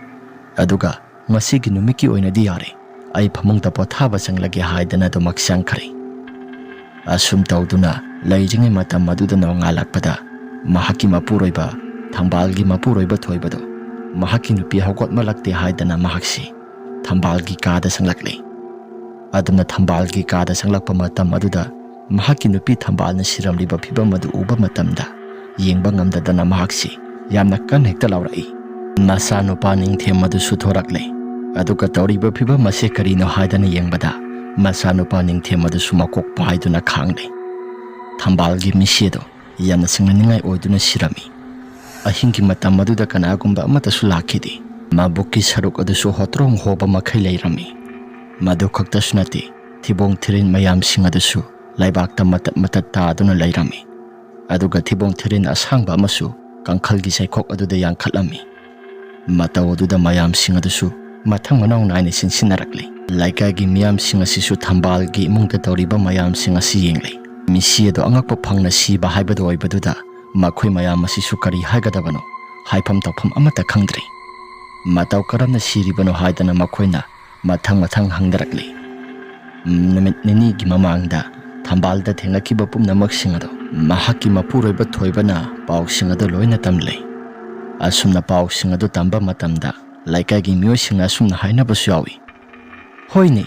ini torosi hantak marakti kainoma itaw tawe khalli. Thokliba thodok singa sisu mana thoanba oiramgadra haidana aisu khalli. Asum tawdana laikagi miyam sangduna mathang haiba hungnarakli. Asum tawdana haiba hungnarakpaduda laikagi ahlamana asumna mohai. Ngai khoi sa mahakna tawi haibagi khudam sayang somata laitabanina aikhoi madugi thabak singadu tawkhigumsi mahakna tawbani haibado mayek singna khanglaba matam maduda aikhoi pulap chattuna mahaki mayumado akai toi thoansi. Asumna tawduna leiringai mayam singadusu hainarakli. Khulladugi haladuna hairiba wafam singado loina yanakhre. Nongmani ni sifawadi kasu thoidokpa amata tawrakhidre. Thambalgi mathau mangam singadusu phajana pangthokpa suloi singkhrabani. Asum tawdana numit nini humni hokhraba matung masigi matungda nongalamdai chatpa amadi numit tasilaklaba matamda ama matheng chatpa mio singna torosi khara thengnaba hawi. Ama matheng chatpa matamda mahaki suma matol thangba sarukta jagoi sadana leirami. Aduga kiraba saptra mayam amasu tawduna tung thangba saruk asidi inarakle haidana mayam ama hainarakle. Masi khaktasu nate laikai sida mahakna sumisimina khara thoanduna toro lae haidana angangsing amadi ahalsingi mamitasu uhallakle. Asumna uhalaklaba matam aduda laikagi miyosingna khoi saunaraktuna ayuki numitni. Ayuki numit asida mayam singada hawduna lakle. Aduga torogi mayum tamna laklaba kana duda toro du sumasado hawkolakpada ngairi. Toro na mayam aigi yumda lakpasidi kari karam tawsaibano. Mayam singada sukhara sauna toro nang handak tawribasi karino haidan hairami. Maduda toro na aina kedoba yawkhrage laikai sida aina kedoba yawkhrage ai itomda yumbana se sitnana panba sida nakhoi mayam ama kalak ibro. Asumna haiba matam aduda mayamna mahaki wata ase karigumba ama tawi haidana torodo phajintuna imung tamna pusille. Nupi naha kharasu yawi. Asumna yawba matam aduda mahakna tawriba pumnamak singasi karino haidana mathang hangdoktuna ingi. Mahakna thawai mi kokthokpagi sanaramba lai mayam singi lairak singado madusu thengnarakli. Asumna thengnaba kana aduda lai sanabagi potlam kharasu phangli. Laikagi miyam singasisu penarakraba maramna ꯅꯤꯡꯊꯦꯝꯁꯨ ꯃꯌꯥꯝ ꯑꯗꯨꯒꯤ ꯃꯔꯛꯇ ꯌꯥꯎꯏ꯫ ꯃꯃꯥ ꯍꯥꯠꯈꯤꯕꯒꯤ ꯂꯃꯟ ꯑꯗꯨ ꯁꯤꯡꯁꯤ, ꯑꯗꯨꯅ ꯃꯌꯥꯝꯁꯨ ꯅꯈꯣꯏꯒꯤ ꯅꯆꯥꯁꯤꯡ ꯑꯗꯨ ꯍꯥꯠꯈꯤꯕꯒꯤ ꯂꯃꯟ ꯑꯗꯨ ꯁꯤꯡꯁꯤ ꯍꯥꯏꯗꯅ ꯃꯍꯥꯛꯅ ꯃꯩꯁꯨ ꯈꯠꯂꯛꯂꯤ꯫ ꯃꯌꯥꯝꯁꯤꯡ ꯑꯗꯨꯁꯨ ꯄꯦꯟꯅꯗ꯭ꯔꯕꯅ ꯅꯤꯡꯊꯦꯝꯅ ꯍꯥꯏꯔꯛꯂꯤꯕ ꯋꯥꯐꯝꯁꯤꯡ ꯑꯁꯤ ꯆꯨꯝꯂꯦ ꯍꯥꯏꯗꯅ ꯑꯃꯥꯏꯕꯤ ꯇꯣꯔꯣ ꯑꯗꯨ ꯃꯌꯥꯝ ꯆꯪꯗꯨꯅ ꯏꯃꯨꯡ ꯑꯗꯨꯗ ꯁꯣ ꯂꯣꯟꯁꯤꯜꯂꯤ꯫ ꯑꯗꯨꯒ ꯌꯨꯝ ꯑꯗꯨ ꯃꯌꯥꯝ ꯑꯗꯨꯅ ꯃꯄꯥꯟꯗꯒꯤ ꯃꯩ ꯊꯥꯒꯠꯂꯛꯄ ꯍꯧꯔꯛꯂꯤ꯫ ꯇꯣꯔꯣꯗꯨꯁꯨ ꯇꯁꯦꯡꯅ ꯃꯍꯥꯛꯀꯤ ꯃꯁꯥꯗꯨ ꯍꯤꯡꯅꯕꯅꯤ ꯍꯥꯏꯗꯅ ꯀꯣꯏꯆꯦꯟ ꯆꯦꯜꯂꯤ꯫ ꯑꯗꯨꯕꯨ ꯆꯦꯜꯂꯤ ꯍꯥꯏꯕꯒꯤ ꯋꯥꯅꯤ, ꯎꯄꯥꯏ ꯑꯃꯠꯇ ꯂꯩꯇꯦ꯫ ꯑꯁꯨꯝ ꯇꯧꯗꯅ ꯃꯍꯥꯛꯁꯨ ꯀꯣꯏꯆꯦꯟ ꯆꯦꯟꯗꯨꯅ ꯈꯥꯡꯉꯤ꯫ ꯑꯗꯨꯕꯨ ꯃꯩ ꯑꯗꯨꯅ ꯑꯁꯨꯝ ꯍꯧꯅ ꯆꯥꯛꯈꯠꯂꯛꯄꯅ ꯃꯍꯥꯛ ꯑꯗꯨꯁꯨ ꯀꯟꯕꯤꯅꯕ ꯀꯅꯥꯒꯨꯝꯕ ꯑꯃꯠꯇꯁꯨ ꯂꯩꯇ꯭ꯔꯦ꯫ ꯃꯄꯥꯟ ꯊꯪꯕ ꯁꯔꯨꯛ ꯑꯗꯣꯝꯗꯒꯤ ꯂꯩꯀꯥꯏꯒꯤ ꯃꯤꯌꯥꯝ ꯆꯪꯗꯨꯅ ꯅꯪꯗ ꯁꯤꯔꯣ ꯏꯕꯦꯝꯃ ꯍꯥꯏꯗꯅ ꯇꯣꯔꯣꯗ ꯑꯣꯟꯁꯤꯟꯗꯨꯅ ꯆꯩ꯫ ꯇꯣꯔꯣꯁꯨ ꯊꯣꯡꯅꯥꯎ ꯑꯗꯨꯒꯤ ꯌꯣꯠ ꯃꯌꯥꯝ ꯑꯗꯨꯗ ꯇꯥꯞ ꯂꯥꯎꯅ ꯄꯥꯏꯗꯨꯅ ꯃꯍꯥꯛꯅ ꯁꯨꯝ ꯍꯥꯏꯔꯝꯃꯤ, ꯀꯔꯤꯒꯨꯝꯕ ꯑꯩꯒꯤ ꯊꯋꯥꯏ ꯑꯁꯤꯅ ꯃꯥꯡꯈ꯭ꯔꯕꯁꯨ ꯅꯈꯣꯏ ꯑꯐꯕ ꯑꯃꯠꯇ ꯍꯦꯛ ꯑꯣꯏꯔꯣꯏ꯫ ꯑꯩꯅ ꯀꯩꯗꯧꯔꯛꯀꯦ ꯍꯥꯏꯕꯗꯣ ꯅꯈꯣꯏ ꯌꯦꯡꯉꯨ꯫ ꯃꯌꯥꯝꯁꯤꯡ ꯑꯗꯨꯁꯨ ꯅꯪꯗ ꯁꯤꯈ꯭ꯔꯗꯤ ꯐꯅꯤ ꯍꯥꯏꯗꯅ ꯇꯣꯔꯣꯗ ꯃꯌꯥꯝ ꯆꯪꯗꯨꯅ ꯆꯩꯁꯤꯜꯂꯝꯃꯤ꯫ ꯑꯁꯨꯝ ꯇꯧꯗꯨꯅ ꯂꯩꯔꯤꯉꯩ ꯇꯣꯔꯣꯒꯤ ꯃꯍꯥꯛꯀꯤ ꯃꯁꯥꯗꯨ ꯎꯠ-ꯋꯥꯏ ꯑꯣꯟꯗꯨꯅ ꯄꯨꯡꯇꯨꯝ ꯇꯨꯝꯅ ꯆꯥꯛꯈ꯭ꯔꯦ꯫ ꯇꯣꯔꯣꯒꯤ ꯃꯁꯥꯗꯨ ꯃꯐꯝ ꯖꯒꯥꯗꯨꯗ ꯃꯁꯥꯗꯨ ꯄꯣꯠꯂꯣꯏꯕ ꯍꯥꯏꯕꯗꯨ ꯑꯣꯏꯈ꯭ꯔꯦ꯫ ꯑꯁꯨꯝ ꯇꯧꯗꯅ ꯄꯣꯠꯂꯣꯏꯈ꯭ꯔꯕ ꯃꯇꯝ ꯑꯗꯨꯗ ꯃꯍꯥꯛꯀꯤ ꯂꯩꯖꯕ ꯂꯟ ꯊꯨꯝꯁꯤꯡ ꯄꯨꯡꯇꯨꯝ ꯇꯨꯝꯅ ꯆꯥꯛꯈ꯭ꯔꯦ꯫ ꯃꯍꯥꯛꯀꯤ ꯐꯨꯔꯤꯠ ꯐꯤꯔꯣꯜꯁꯤꯡ ꯑꯗꯨꯁꯨ ꯄꯨꯡꯇꯨꯝ ꯇꯨꯝꯅ ꯆꯥꯛꯈ꯭ꯔꯦ꯫ ꯑꯁꯨꯝꯅ ꯆꯥꯛꯈꯤꯕ ꯀꯥꯟ ꯑꯗꯨꯗ ꯑꯃꯥꯏꯕꯤ ꯇꯣꯔꯣꯒꯤꯅꯤ ꯍꯥꯏꯕꯗ ꯀꯔꯤꯒꯨꯝꯕ ꯄꯣꯠꯁꯛ ꯑꯃꯠꯇꯁꯨ ꯂꯩꯍꯧꯗ꯭ꯔꯦ꯫ ꯑꯗꯨꯕꯨ ꯃꯍꯥꯛꯅ ꯌꯥꯝꯅ ꯆꯦꯛꯁꯤꯟꯅ ꯊꯝꯖꯕ, ꯃꯍꯥꯛꯅ ꯌꯥꯝꯅ ꯄꯥꯝꯅ ꯃꯍꯥꯛꯀꯤ ꯃꯀꯣꯛꯊꯛꯇ ꯊꯦꯠꯄ, ꯅꯍꯥꯟꯋꯥꯏ ꯃꯍꯥꯛꯅ ꯂꯥꯏꯁꯪ ꯈꯨꯗꯤꯡꯒꯤ ꯁꯥꯊꯦꯛ ꯇꯝꯕ, ꯂꯥꯏꯒꯤ ꯁꯦꯕꯥ ꯇꯧꯕ ꯆꯠꯂꯤꯉꯩ ꯃꯇꯝꯗ ꯃꯍꯥꯛꯅ ꯌꯥꯝꯅ ꯄꯥꯝꯅ ꯊꯦꯠꯈꯤꯕ ꯆꯨꯔꯥꯗꯨ, ꯃꯗꯨꯗꯣꯃꯗꯤ ꯂꯩꯕꯥꯛ ꯃꯈꯥꯗ ꯐꯖꯅ ꯆꯦꯛꯁꯤꯟꯅ ꯊꯝꯍꯧꯔꯤ꯫ ꯂꯩꯕꯥꯛ ꯃꯈꯥ ꯊꯪꯕ ꯁꯔꯨꯛ ꯑꯗꯣꯝꯗ ꯐꯨꯝꯗꯨꯅ ꯊꯝꯍꯧꯕꯅꯤ꯫ ꯃꯌꯥꯝꯁꯤꯡ ꯑꯗꯨꯁꯨ ꯑꯃꯥꯏꯕꯤ ꯇꯣꯔꯣꯗꯨ ꯃꯩ ꯊꯥꯗꯨꯅ ꯍꯥꯠꯂꯕꯃꯛꯇꯗ ꯃꯥꯒꯤ ꯃꯌꯨꯝꯃꯛꯇ ꯂꯣꯏꯅ ꯍꯦꯛꯇ ꯆꯠꯅꯈ꯭ꯔꯦ꯫ ꯅꯨꯃꯤꯗꯥꯡꯒꯤ ꯃꯇꯝꯅꯤ꯫ ꯅꯨꯃꯤꯗꯥꯡꯒꯤ ꯃꯇꯝ ꯑꯗꯨꯗ ꯑꯃꯥꯏꯕꯤ ꯇꯣꯔꯣꯗꯨ ꯃꯍꯥꯛꯀꯤ ꯌꯨꯝꯐꯝ ꯑꯗꯨꯗ ꯃꯍꯥꯛꯀꯤ ꯊꯋꯥꯏ ꯑꯗꯨ ꯂꯥꯛꯂꯤ꯫ ꯑꯍꯤꯡꯒꯤ ꯃꯇꯝ ꯑꯗꯨꯗ ꯃꯍꯥꯛꯀꯤ ꯊꯋꯥꯏꯗꯨ ꯂꯥꯎꯗꯨꯅ ꯀꯞꯂꯛꯂꯤ꯫ ꯂꯩꯀꯥꯏꯒꯤ ꯃꯤꯑꯣꯏꯁꯤꯡ ꯑꯗꯨꯁꯨ ꯇꯥꯏ, ꯑꯃꯥꯏꯕꯤ ꯇꯣꯔꯣꯒꯤ ꯊꯋꯥꯏ ꯃꯥꯜꯂꯤ, ꯀꯞꯂꯤꯕꯁꯤ ꯃꯍꯥꯛꯀꯤ ꯈꯣꯟꯖꯦꯜ ꯃꯥꯜꯂꯤ ꯍꯥꯏꯗꯅ ꯃꯌꯥꯝꯅ ꯍꯥꯏꯅꯔꯛꯂꯤ꯫ ꯑꯁꯨꯝ ꯇꯧꯗꯅ ꯅꯨꯃꯤꯠ ꯑꯁꯤꯗꯒꯤ ꯍꯧꯔꯒ ꯑꯃꯥꯏꯕꯤ ꯇꯣꯔꯣꯗꯨ ꯃꯍꯥꯛꯀꯤ ꯌꯨꯝꯐꯝ ꯑꯗꯨꯗ ꯍꯦꯛ ꯂꯥꯛꯇꯨꯅ ꯃꯊꯤ ꯐꯣꯡꯕ ꯍꯧꯔꯛꯂꯤ꯫ ꯅꯣꯡꯃ ꯅꯨꯃꯤꯠ ꯑꯃ ꯏꯕꯣꯍꯜ ꯑꯃꯗꯤ ꯂꯣꯌꯥ ꯃꯕꯥꯅꯤꯁꯤ ꯊꯕꯛ ꯆꯠꯂꯨꯔꯕ ꯃꯇꯨꯡꯗ ꯂꯥꯛꯄꯅꯤ꯫ ꯁꯥꯏꯀꯜ ꯑꯗꯨ ꯊꯧꯗꯨꯅ ꯂꯥꯛꯏ꯫ ꯏꯕꯣꯍꯜꯅ ꯁꯥꯏꯀꯜ ꯑꯗꯨ ꯊꯧꯏ, ꯑꯗꯨꯒ ꯂꯣꯌꯥꯅ ꯇꯣꯡꯏ꯫ ꯂꯣꯌꯥꯅ ꯁꯥꯏꯀꯜ ꯑꯗꯨ ꯇꯣꯡꯅ ꯂꯥꯛꯄꯗꯨꯗ ꯏꯕꯣꯍꯜꯅ ꯑꯁꯨꯝꯅ ꯍꯥꯏꯔꯛꯏ, ꯏꯕꯨꯡꯉꯣ ꯂꯣꯌꯥ, ꯍꯟꯗꯛ ꯃꯔꯛ ꯈꯨꯜ ꯂꯩꯀꯥꯏꯁꯤꯗ ꯇꯧꯔꯤꯕ ꯄꯨꯝꯅꯃꯛꯁꯤꯡ ꯑꯁꯤ ꯅꯪꯗꯤ ꯑꯃꯠꯇ ꯀꯤꯗꯕ꯭ꯔꯥ? ꯂꯣꯌꯥꯅ, ꯈꯨꯔꯥ, ꯀꯤꯕꯨꯗꯤ ꯀꯤꯗ, ꯑꯗꯨꯗ ꯀꯌꯥ ꯊꯣꯏꯅ ꯑꯀꯤꯕ ꯑꯃꯠꯇ ꯐꯥꯎꯗꯦ꯫ ꯀꯩꯗꯧꯔꯒꯦ ꯈꯨꯔꯥ? ꯀꯩꯁꯨ ꯊꯣꯏꯗꯣꯛꯄꯕꯨꯗꯤ ꯇꯧꯗꯦꯗ, ꯑꯗꯨꯗ ꯑꯃꯥꯏꯕꯤ ꯇꯣꯔꯣꯒꯤ ꯌꯨꯝꯐꯝ ꯑꯁꯤꯗ ꯃꯌꯥꯝ ꯆꯪꯗꯨꯅ ꯃꯍꯥꯛ ꯑꯁꯤ ꯃꯩ ꯊꯥꯗꯨꯅ ꯍꯥꯠꯄꯤꯈ꯭ꯔꯕꯅꯤꯅ ꯃꯍꯥꯛ ꯑꯁꯤ ꯂꯥꯛꯇꯨꯅ ꯀꯞꯄꯤ ꯍꯥꯏ꯫ ꯑꯗꯣ ꯈꯪꯗꯦ, ꯅꯪꯕꯨ ꯀꯤꯕ꯭ꯔꯣ? ꯈꯨꯔꯥ, ꯂꯥꯏꯒꯤ ꯇꯤꯟꯒꯤ ꯃꯔꯝ ꯑꯁꯤ ꯑꯩꯗꯤ ꯀꯌꯥ ꯊꯣꯏꯅ ꯊꯥꯖꯗꯦ, ꯑꯗꯨꯅ ꯑꯀꯤ ꯇꯨꯖꯨꯡꯕꯁꯤ ꯀꯌꯥ ꯐꯥꯎꯗꯦꯗ꯫ ꯑꯁꯨꯝꯅ ꯋꯥꯔꯤ ꯁꯥꯟꯅꯗꯨꯅ ꯂꯥꯛꯄꯗ ꯑꯃꯥꯏꯕꯤ ꯇꯣꯔꯣꯒꯤ ꯌꯨꯝꯐꯝ ꯑꯗꯨ ꯃꯗꯨꯒꯤ ꯃꯅꯥꯛ ꯋꯥꯏꯗ ꯌꯧꯔꯛꯂꯤ꯫ ꯑꯃꯥꯏꯕꯤ ꯇꯣꯔꯣꯒꯤ ꯌꯨꯝꯐꯝ ꯑꯗꯨ ꯌꯧꯔꯛꯂꯕ ꯀꯥꯟ ꯑꯗꯨꯗ ꯇꯨꯡꯗ ꯇꯣꯡꯂꯤꯕ ꯂꯣꯌꯥ ꯃꯍꯥꯛꯀꯤ ꯃꯁꯥꯗꯨꯗ ꯀꯅꯥꯒꯨꯝꯕ ꯑꯃ ꯌꯥꯜꯂꯛꯄꯒꯨꯝꯅ ꯃꯍꯥꯛꯀꯤ ꯐꯨꯔꯤꯠ ꯑꯗꯨ ꯁꯤꯡꯕ ꯍꯧꯔꯛꯂꯤ꯫ ꯂꯣꯌꯥꯁꯨ ꯀꯔꯤꯅꯣ ꯍꯥꯏꯗꯅ ꯃꯥꯏ ꯂꯩꯊꯣꯛꯇꯨꯅ ꯌꯦꯡꯂꯨꯏ, ꯑꯗꯨꯕꯨ ꯀꯅꯥꯒꯨꯝꯕ ꯑꯃꯠꯇ ꯂꯩꯕꯗꯤ ꯎꯔꯝꯗꯦ꯫ ꯂꯣꯌꯥꯅ, ꯍꯧꯖꯤꯛꯋꯥꯏꯗ ꯑꯩꯒꯤ ꯐꯨꯔꯤꯠ ꯑꯁꯤ ꯁꯤꯡꯈꯤꯕ ꯇꯥꯏꯅꯦ, ꯑꯗꯨꯒ ꯀꯅꯥꯒꯨꯝꯕ ꯑꯃꯠꯇꯁꯨ ꯂꯩꯔꯝꯗꯕ꯫ ꯐꯨꯔꯤꯠ ꯑꯁꯤ ꯁꯤꯡꯉꯕꯁꯨ ꯂꯩꯊꯣꯛꯇꯨꯅ ꯌꯦꯡꯕꯗ ꯀꯅꯥꯒꯨꯝꯕ ꯑꯃꯠꯇ ꯂꯩꯇꯦ ꯍꯥꯏꯗꯅ ꯂꯣꯌꯥꯅ ꯋꯥꯈꯜꯗ ꯈꯜꯂꯤ꯫ ꯑꯁꯨꯝ ꯊꯧꯔꯛꯂꯕ ꯀꯥꯟ ꯑꯗꯨꯗ ꯏꯕꯣꯍꯜꯅ ꯊꯧꯔꯤꯕ ꯁꯥꯏꯀꯜ ꯑꯗꯨ ꯆꯦꯟ ꯇꯥꯔꯛꯂꯤ꯫ ꯆꯦꯟ ꯇꯥꯔꯛꯄꯗꯨꯗ ꯃꯕꯥꯅꯤꯁꯤ ꯀꯨꯝꯊꯩ, ꯑꯗꯨꯒ ꯌꯦꯡꯉꯤ꯫ ꯈꯨꯔꯥ, ꯆꯦꯟꯁꯤ ꯀꯩꯗꯧꯔꯒꯦ? ꯆꯦꯟ ꯇꯥꯈ꯭ꯔꯕꯣ? ꯏꯕꯣꯍꯜꯅ, ꯍꯣꯏꯅꯦ ꯏꯕꯨꯡꯉꯣ, ꯆꯦꯟ ꯑꯁꯤ ꯇꯥꯈ꯭ꯔꯦ, ꯑꯃꯨꯛꯇꯪ ꯀꯨꯝꯊꯗꯨꯅ ꯌꯦꯡꯁꯤ꯫ ꯑꯁꯨꯝ ꯇꯧꯗꯅ ꯃꯕꯥꯅꯤ ꯀꯨꯝꯊꯗꯨꯅ ꯌꯦꯡꯉꯤ, ꯑꯗꯨꯕꯨ ꯆꯦꯟꯗꯤ ꯑꯃꯠꯇꯁꯨ ꯇꯥꯔꯝꯗꯦ꯫ ꯏꯕꯣꯍꯜꯅ, ꯈꯥꯝꯃꯤꯕ ꯖꯒꯥꯁꯤꯅꯒ ꯅꯥꯇꯩ ꯆꯥꯗꯕ ꯖꯒꯥꯅꯒ ꯑꯣꯏꯁꯤꯜꯂꯤ, ꯑꯣꯟꯊꯣꯛꯅ ꯇꯟꯈ꯭ꯔꯦꯗ꯫ ꯃꯕꯥꯅꯤꯁꯤ ꯑꯁꯨꯝꯅ ꯋꯥꯔꯤ ꯁꯥꯟꯅꯗꯨꯅ ꯂꯩꯔꯤꯉꯩ ꯃꯤ ꯑꯃ ꯂꯥꯛꯄꯒꯨꯝꯅ ꯁꯔꯤꯛ ꯃꯈꯣꯜ ꯇꯥꯔꯛꯂꯤ꯫ ꯁꯔꯤꯛ ꯃꯈꯣꯜ ꯑꯁꯤ ꯈꯤꯡꯗꯅ ꯇꯥꯔꯛꯂꯕ ꯀꯥꯟ ꯑꯗꯨꯗ ꯃꯕꯥꯅꯤꯁꯤ ꯀꯩꯗꯧꯔꯒꯦ ꯍꯥꯏꯗꯅ ꯌꯦꯡꯉꯤ꯫ ꯈꯨꯔꯥ, ꯇꯥꯔꯛꯂꯤꯕꯁꯤ ꯀꯗꯣꯝ ꯊꯪꯕ ꯁꯔꯨꯛꯇꯒꯤꯅꯣ? ꯂꯣꯌꯥꯅ ꯍꯥꯏꯔꯛꯄ ꯋꯥꯐꯝ ꯑꯗꯨꯗ ꯏꯕꯣꯍꯜꯅ, ꯂꯣꯌꯥ, ꯑꯩꯁꯨ ꯈꯪꯗꯦ ꯀꯗꯥꯏ ꯇꯥꯅ ꯃꯈꯣꯜ ꯑꯁꯤ ꯇꯥꯔꯛꯂꯤꯕꯅꯣ ꯀꯗꯥꯏꯗꯒꯤꯅꯣ ꯃꯈꯣꯜ ꯑꯁꯤ ꯍꯥꯏꯗꯅ ꯃꯕꯥꯅꯤꯁꯤ ꯀꯗꯣꯝ ꯊꯪꯕ ꯁꯔꯨꯛꯇꯒꯤꯅꯣ ꯍꯥꯏꯗꯅ ꯂꯩꯗꯅ ꯌꯦꯡꯉꯤ ꯃꯩꯅ ꯄꯨꯡꯇꯨꯝ ꯇꯨꯝꯅ ꯁꯥꯈ꯭ꯔꯕ ꯃꯐꯝ ꯖꯒꯥ ꯑꯗꯨꯃꯛꯇꯗ ꯌꯦꯡꯂꯛꯄ ꯃꯇꯝꯗ ꯂꯣꯌꯥꯒꯤ ꯃꯃꯤꯠꯇ ꯎꯔꯦ ꯃꯩꯅ ꯄꯨꯡꯇꯨꯝ ꯇꯨꯝꯅ ꯁꯥꯈ꯭ꯔꯕ ꯇꯣꯔꯣꯒꯤ ꯌꯨꯝꯐꯝ ꯑꯗꯨꯗ ꯀꯅꯥꯒꯨꯝꯕ ꯅꯨꯄꯤ ꯑꯃ ꯆꯞ ꯇꯤꯡꯕ ꯃꯈꯩ ꯂꯦꯞꯄꯗꯣ ꯃꯗꯨ ꯎꯔꯛꯂꯦ ꯂꯣꯌꯥ ꯃꯗꯨ ꯎꯕ ꯃꯇꯝꯗ ꯏꯕꯣꯍꯜꯗ ꯁꯨꯅꯥꯏꯔꯛꯏ ꯈꯨꯔꯥ two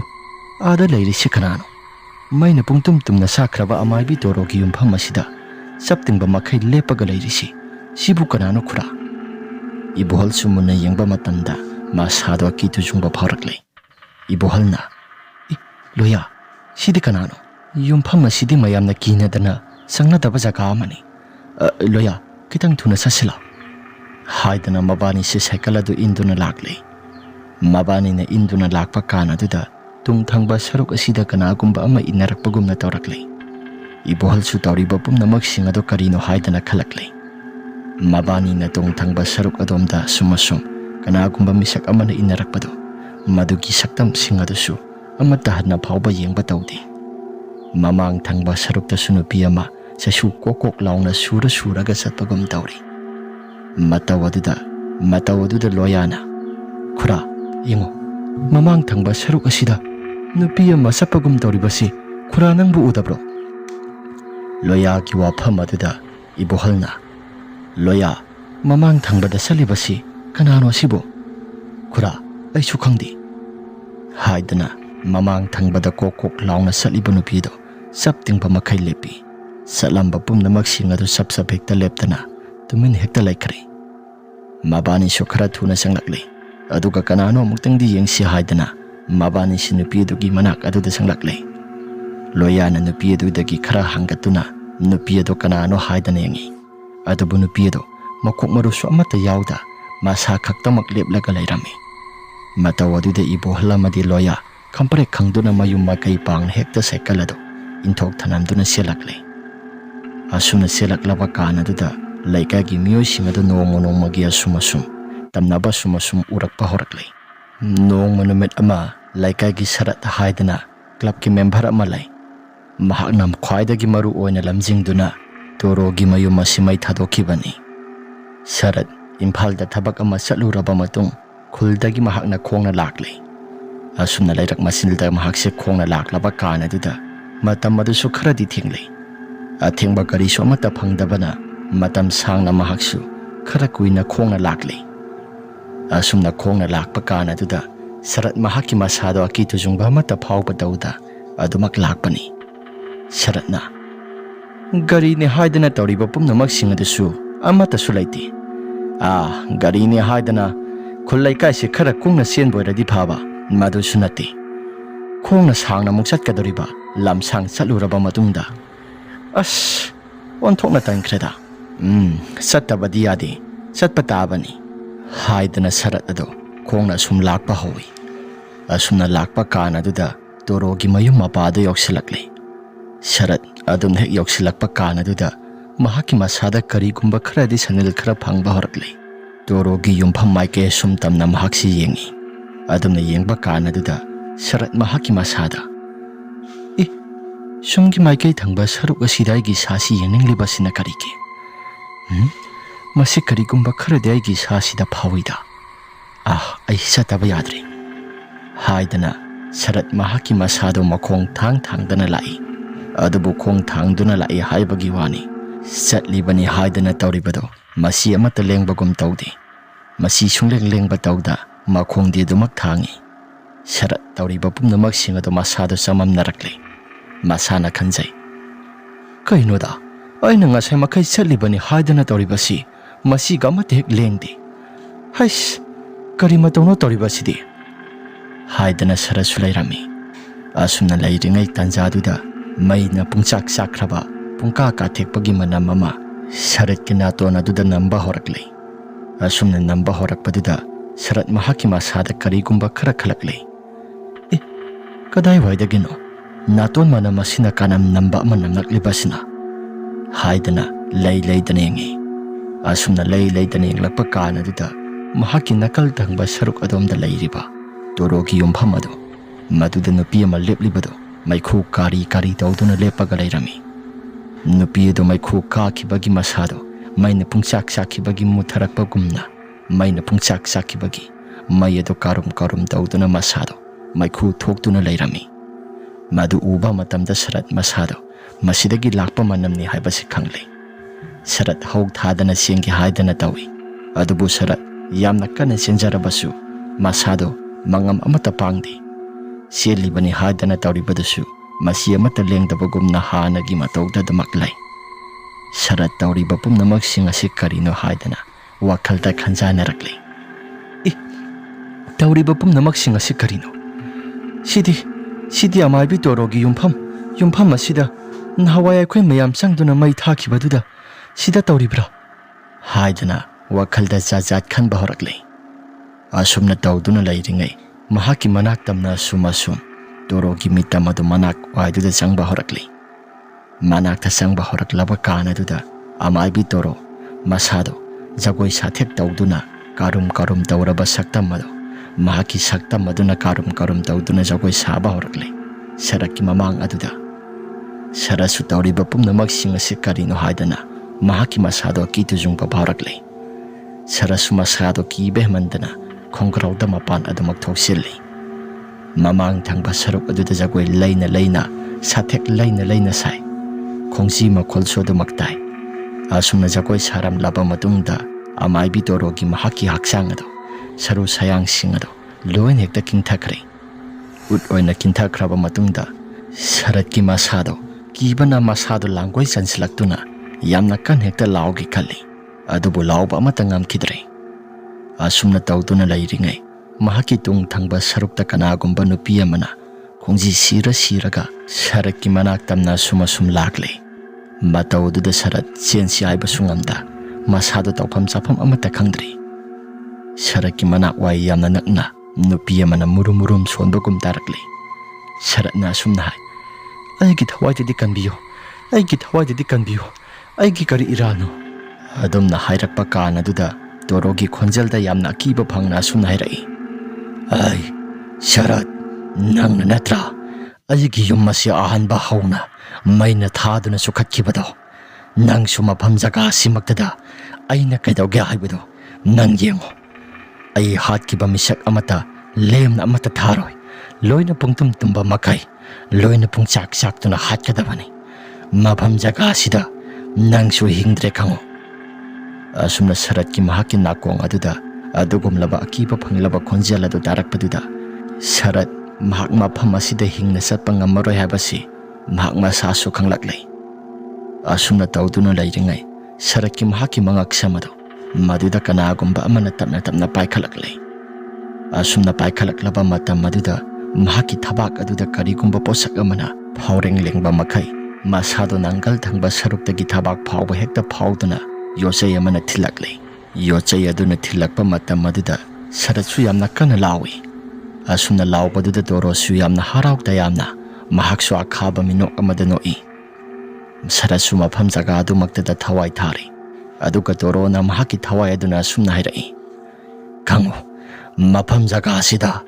aibu tamthina hatkiba miyosi ainasu tamthina hatkani. Asi hairaga torogi mahaki thawai adu nokna paikhatkre. Asumna torogi thawai na nokna paikhibaduda laikai sara sanba makai khangba haibado oire. Laikai gi miyam singa adu kinaraklei. Nongalaklaba matamna aduda Saratki asiba haksang adu phangli. Saratki asiba saktam adu uba matamda laikai gi miyosing adu kinaraklei. Handak marak tawriba pumnamaksing asi karino haidana mayam ase khannaraklei. Mayamna su hainai tawriba pumnamaksing asi toro hatkibana tawribra natragana karino khollaikai asi karigumba amadi itawk tawre haidana mayam sing aduna hainaraklei. Asum tawdana numitumadi Saratki mathomangam tawbada mayam sing adu marang adum tawba loisingkhre.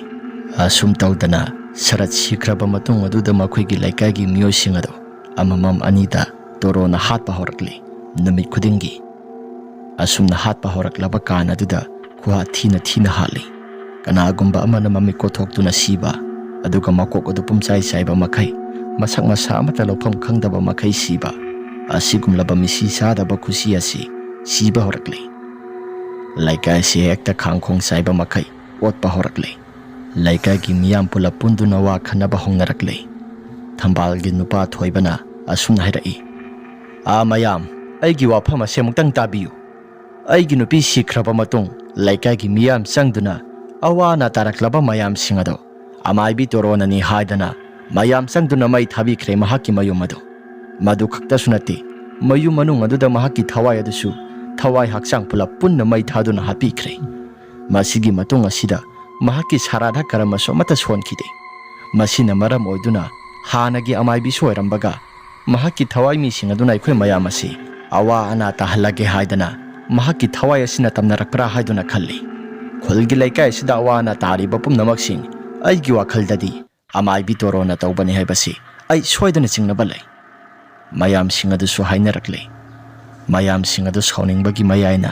ꯑꯃꯥꯏꯕꯤ ꯇꯣꯔꯣꯒꯤ ꯃꯍꯥꯛꯀꯤ ꯁꯥꯔꯥꯙꯥ ꯀꯔꯃ ꯃꯊꯧ ꯃꯉꯝ ꯄꯨꯝꯅꯃꯛꯁꯤꯡ ꯑꯗꯨ ꯂꯣꯏꯁꯤꯟꯈꯤꯗꯕꯗꯨꯒ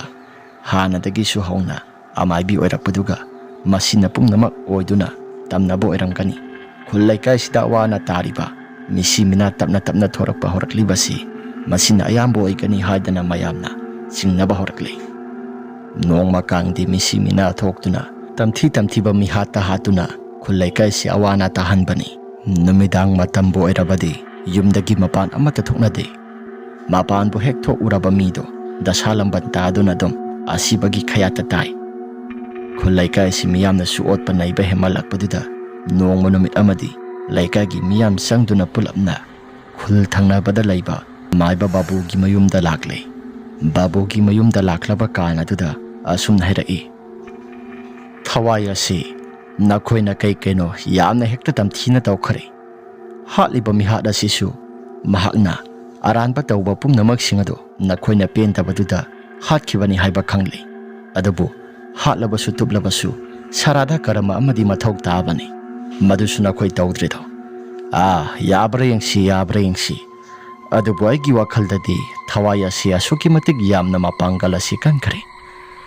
ꯅꯈꯣꯏꯅ ꯂꯥꯛꯂꯤꯕ ꯄꯨꯝꯅꯃꯛꯁꯤꯡ ꯑꯁꯤ ꯑꯩꯅ ꯁꯨꯝ ꯈꯟꯕꯗ ꯑꯁꯨꯝꯅ ꯈꯟꯗꯨꯅ ꯂꯩꯔꯤꯉꯩ ꯈꯨꯜ ꯂꯩꯀꯥꯏꯒꯤ ꯃꯤꯑꯣꯏꯁꯤꯡ ꯑꯃꯗꯤ ꯊꯣꯏꯕꯅ ꯑꯁꯨꯝꯅ ꯍꯥꯏꯔꯛꯏ, ꯑꯣꯖꯥ ꯃꯥꯏꯕꯅ ꯑꯃꯨꯛꯇꯪꯗꯤ ꯐꯅꯕ ꯍꯣꯠꯅꯕꯤꯌꯨꯕ꯫ ꯈꯨꯜ ꯂꯩꯀꯥꯏꯁꯤ ꯂꯩꯕ ꯑꯃꯠꯇ ꯉꯝꯗ꯭ꯔꯦ꯫ ꯍꯥꯟꯅꯗꯒꯤ ꯍꯧꯅ ꯑꯩꯒꯤ ꯅꯨꯄꯤ ꯑꯗꯨꯁꯨ ꯃꯍꯥꯛꯅ ꯇꯝꯊꯤꯅ ꯍꯥꯠꯈꯤꯕꯅꯤ꯫ ꯃꯥꯏꯕ ꯕꯥꯕꯨꯅ, ꯑꯩꯁꯨ ꯈꯪꯏꯗ꯫ ꯃꯁꯤꯒꯤ ꯃꯥꯏꯕꯤ ꯑꯁꯤ ꯃꯃꯥꯡ ꯊꯛꯇꯒꯤ ꯍꯧꯔꯒ ꯑꯩꯅ ꯂꯥꯏꯁꯪ ꯈꯨꯗꯤꯡꯒꯤ ꯂꯥꯏꯒꯤ ꯊꯧꯒꯜ ꯇꯧꯕ ꯆꯠꯂꯤꯉꯩ ꯃꯇꯝꯗꯁꯨ ꯃꯐꯝ ꯃꯐꯝ ꯈꯨꯗꯤꯡꯒꯤ ꯃꯤꯋꯥ ꯌꯥꯝꯅ ꯇꯥꯔꯛꯄ ꯃꯥꯏꯕꯤꯅꯤ꯫ ꯃꯍꯥꯛꯅ ꯑꯐꯕ ꯇꯧꯔꯝꯒꯅꯤ ꯍꯥꯏꯕꯁꯤ ꯑꯩꯁꯨ ꯊꯥꯖꯈꯤꯗꯕꯅꯤ꯫ ꯐꯔꯦ, ꯅꯈꯣꯏ ꯃꯌꯥꯝ ꯆꯪꯗꯨꯅ ꯂꯥꯛꯂꯕꯅꯤꯅ ꯑꯃꯨꯛꯇꯪꯗꯤ ꯐꯅꯕ ꯍꯣꯠꯅꯕ ꯇꯥꯔꯦꯗꯅ꯫ ꯑꯃꯥꯏꯕ ꯕꯥꯕꯨꯁꯨ ꯃꯈꯣꯏ ꯃꯌꯥꯝ ꯆꯪꯗꯨꯅ ꯍꯥꯏꯃꯟꯕꯗꯨꯗ ꯕꯥꯕꯨꯁꯨ ꯌꯥꯔꯛꯂꯦ꯫ ꯑꯁꯨꯝꯅ ꯕꯥꯕꯨꯁꯨ ꯃꯈꯣꯏꯒꯤ ꯊꯪꯅꯕ ꯂꯩꯀꯥꯏꯗꯨꯗ ꯂꯥꯛꯂꯦ꯫ ꯂꯥꯛꯂꯤꯕ ꯄꯨꯡꯐꯝ ꯑꯁꯤꯁꯨ ꯅꯨꯃꯤꯗꯥꯡ ꯋꯥꯏꯔꯝꯒꯤ ꯃꯇꯝꯗꯅꯤ꯫ ꯑꯃꯥꯏꯕ ꯕꯥꯕꯨ ꯈꯨꯜ ꯑꯗꯨ ꯍꯦꯛ ꯈꯣꯡ ꯊꯥꯡꯖꯤꯟꯕ ꯃꯇꯝꯗ ꯃꯍꯥꯛꯀꯤ ꯃꯁꯥꯗ ꯀꯅꯝ ꯅꯝꯕ ꯍꯧꯔꯛꯂꯦ꯫ ꯑꯃꯥꯏꯕ ꯕꯥꯕꯨꯅ, ꯂꯩꯀꯥꯏꯁꯤꯗꯤ ꯑꯣꯟꯊꯣꯛꯅ ꯑꯀꯤꯕ ꯁꯛꯇꯝ ꯑꯃꯗ ꯇꯧꯔꯦꯗꯅ꯫ ꯑꯩꯕꯨ ꯑꯍꯜꯒꯤ ꯃꯇꯝꯅꯒ ꯑꯣꯏꯁꯤꯜꯂꯛꯄꯅꯦ꯫ ꯑꯩꯅ ꯍꯩꯖꯔꯤꯕ ꯂꯩꯋꯥ ꯇꯤꯟꯋꯥ ꯃꯌꯥꯝꯁꯤꯡ ꯑꯁꯤꯕꯨ ꯆꯪꯕꯨ ꯆꯪꯒꯗ꯭ꯔꯥ? ꯆꯪꯒꯅꯤꯗ꯫ ꯑꯩꯁꯨ ꯑꯁꯨꯛꯀꯤ ꯃꯇꯤꯛ ꯌꯥꯝꯅ ꯃꯁꯤꯒꯤ ꯂꯝ ꯑꯁꯤꯗ ꯌꯥꯝꯅ ꯍꯩꯔꯛꯄ ꯃꯥꯏꯕꯅꯤ꯫ ꯑꯗꯨꯕꯨ ꯍꯩꯔꯦ ꯍꯥꯏꯗꯅ ꯑꯩꯈꯣꯏ ꯅꯣꯡꯃꯇ ꯐꯠꯇꯕ ꯂꯝꯕꯤꯗ ꯁꯤꯖꯤꯟꯅꯔꯛꯄ ꯍꯥꯏꯕꯗꯨꯃꯗꯤ ꯁꯨꯡꯇꯧ ꯇꯧꯔꯛꯈꯤꯗ꯭ꯔꯦ꯫ ꯐꯔꯦ, ꯑꯩꯁꯨ ꯑꯃꯥꯏꯕꯅꯤꯗꯅ꯫ ꯑꯁꯤ ꯍꯥꯏꯔꯒ ꯑꯃꯥꯏꯕ ꯕꯥꯕꯨꯗꯣ ꯃꯍꯥꯛꯁꯨ ꯂꯥꯛꯂꯦ꯫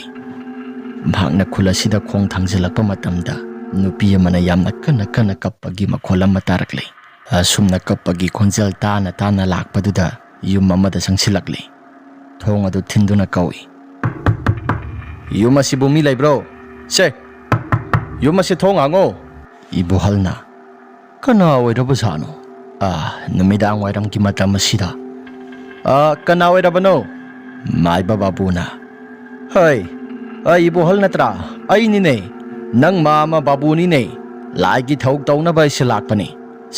ꯊꯣꯡꯁꯦ ꯑꯃꯨꯛꯇ ꯍꯥꯡꯉꯣꯁꯦ꯫ ꯑꯗꯨꯝꯅ ꯈꯣꯟ ꯑꯗꯨ ꯈꯔ ꯀꯜꯂꯞꯅ ꯍꯥꯏꯔꯛꯄꯗꯨꯗ ꯕꯥꯕꯨꯒꯤ ꯃꯍꯥꯛꯀꯤ ꯈꯣꯟꯖꯦꯜꯅꯤ ꯈꯪꯗꯨꯅ ꯏꯕꯣꯍꯜ ꯑꯗꯨ ꯄꯔꯞ ꯊꯣꯔꯛꯂꯦ꯫ Mama, Mama lakpa yamna phari. Akhoi yamna wana ngairambani. Khulgi miyoising ado nang ai satuna kaudana laigi thawasi tawdaba yadre. Sasilao. Asi haidana ibohalado maiba babuga pulap puna satminakhre. Khulgi miyoising khara pulle. Aduga amaibi toro hakiba masagi yumpham adumaktada sasi haidana mayam asi lakle. Makutta mainam amamam paiduna lakle. Amaiba babuna ngaikho nakhoi mahaki himkhol manungda sangsilaklaga nakhoi yengbadi yaroi.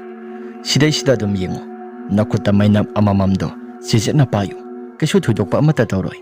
Mainam mutpa misak adudi awaphamda soidana taba yai dasa phattaba taba yai. Nakhoi khara sekselo.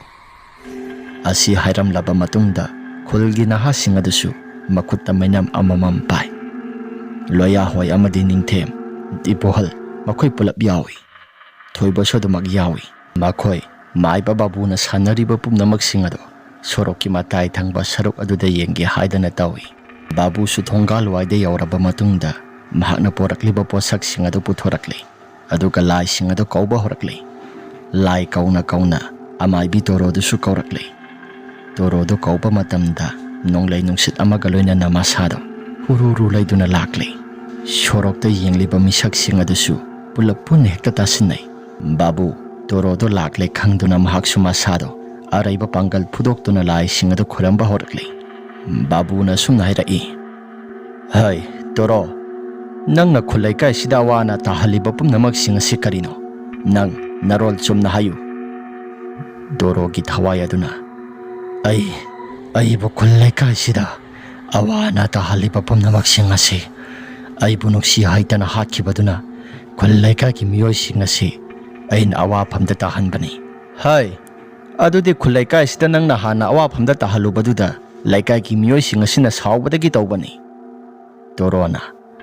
madu khak oirabasu ai bunuksi haitana hatabanina makhoi loina ina hatkani. Asi hairaga maibi torogi thawayado sathek laina jagoi saba horakle. Matawduda makhoi mayam asisu kirakle. Adubu amaiba babu araiba misak amata natti. Babu su araiba natabanina mahaksu tawriba pumnamak sing asi loisinaba yamna kanna hotnarakle. Masinda lai sontin suan khara sonduna mahakna purakpa beg aduda mahakna laidhi ama puthorakle. Aduga thang suri ama puthoraklaba matung laidhi adugi haksang aduda mafam khara singba horakle. Adumna singba horakpaduda torogi mahaki masada saina khol phaurakle. Tawriba pumnamak sing asi khulaikai gi miyoi sing adasu uri. Toro na pring chongbudu mayam su uri. Toro su upaya amata laita mahaktu sumaiba babu do hatki haidana tawi. Adubu mahaki manakta sangba ngamdre. Babuna aidi nahan makai khangbu khangdi nangi thawaya sina mafam jaga sida dum laisinduna lairibasidi nangi sarung mate khara su lehori. Madugi sumathakta nangna yamna pamjana thelamba churadusu nangi laibak makhada phumduna thamli. Nangi paksi manungda hapi haibasi aidi hauji waida khangbu khangina. Nangi na thawai si mafam jaga sida sargada tilhalagi. Haidana amaiba babu mahakna yamna kanna hotnarakle. Asumna hotnaraklaba kana duda toro mahaki masado sangsilaktuna amaiba babu ki khaurida metki haidana tawi. Adubu masado metki haidana tawrabasu babu ki makutta pairiba laidhi aduna thangpham masing khangdana singkibaduda masado pangal sontharakle. Asum tawdana laidhi adudagi I mayam amasu thorakle. Asum tawdana babu na mahaki mangak samado patlawn hekta thadatle. Laidhi gi mangak samado thadapa matamda toro gi masagi mangak ado patlawn hekta lai khatan hekta makhad hekta thoro onthaduna takhre. Pungka akara ba haksang ado masado sumapam marang khangdana tapna dumak mami samduna mangkhre. Mafam aduda ngasai makai sitlamba nonglai nungsit sing adusu loin hekta sapsap lepkhre. Mayam sing adusu loinarabra haiduna mainam paiba mayam sing adu changnarakle. Amaiba babu gi manakta laklabaduda babuda sumnangi. Oja maiba aikhoi yarabra. Babuna yabudi yare haibabu aduda yarabasu amuk halakadaba phibam amadi lai. Sigi phibam asi mahaki ꯍꯥꯟꯅ ꯂꯩꯔꯝꯕ ꯌꯨꯝꯐꯝ ꯑꯁꯤꯗ ꯁꯔꯨ ꯃꯇꯦꯛ ꯈꯔꯁꯨ ꯇꯥꯔꯒ ꯂꯩ꯫ ꯄꯨꯡꯇꯨꯝ ꯇꯨꯝꯅꯗꯤ ꯆꯥꯈꯤꯗ꯭ꯔꯕ ꯃꯥꯜꯂꯤ꯫ ꯃꯁꯤꯁꯦ ꯑꯃꯨꯛꯇꯪ ꯖꯩꯒ꯭ꯌ ꯇꯧꯊꯣꯛꯂꯕ ꯃꯇꯨꯡꯗ ꯃꯍꯥꯛꯅ ꯌꯥꯝꯅ ꯄꯥꯝꯅ ꯊꯦꯠꯂꯝꯕ ꯆꯨꯔꯥ ꯃꯇꯦꯛ ꯑꯃꯁꯨ ꯂꯩ꯫ ꯆꯨꯔꯥꯁꯤ ꯈꯔ ꯀꯨꯏꯔꯕꯒꯤ ꯃꯇꯨꯡ ꯏꯟꯅ ꯃꯩꯁꯥꯁꯨ ꯈꯔ ꯐꯪꯈꯤꯕꯗꯨꯗ ꯂꯩꯅꯨꯡ ꯑꯁꯤꯗ ꯃꯁꯥꯁꯤ ꯈꯔ ꯃꯈꯩꯗꯤ ꯏꯄꯠ ꯄꯠꯅ ꯂꯩ꯫ ꯑꯁꯤꯁꯦ ꯃꯌꯥꯝ ꯆꯪꯂꯒ ꯑꯃꯨꯛꯇꯪ ꯂꯧꯊꯣꯛꯁꯤ, ꯃꯐꯝ ꯖꯒꯥꯗꯣ ꯑꯩ ꯇꯥꯛꯂꯒꯦ ꯍꯥꯏꯗꯅ ꯆꯨꯔꯥ ꯌꯦꯟꯗꯨ ꯃꯥꯟꯕ ꯄꯔꯦꯡꯁꯤꯡ ꯑꯗꯨ ꯂꯧꯊꯣꯔꯛꯂꯦ ꯄꯛꯁꯤ ꯃꯅꯨꯡ ꯑꯗꯨꯗꯒꯤ꯫ ꯑꯃꯥꯏꯕ ꯕꯥꯕꯨꯅ ꯇꯧꯗꯨꯅ ꯃꯥꯏꯕꯤ ꯇꯝꯃꯨꯒꯤ ꯃꯍꯥꯛꯀꯤ ꯁꯔꯨ ꯃꯇꯦꯛꯁꯤꯡ ꯑꯗꯨꯒ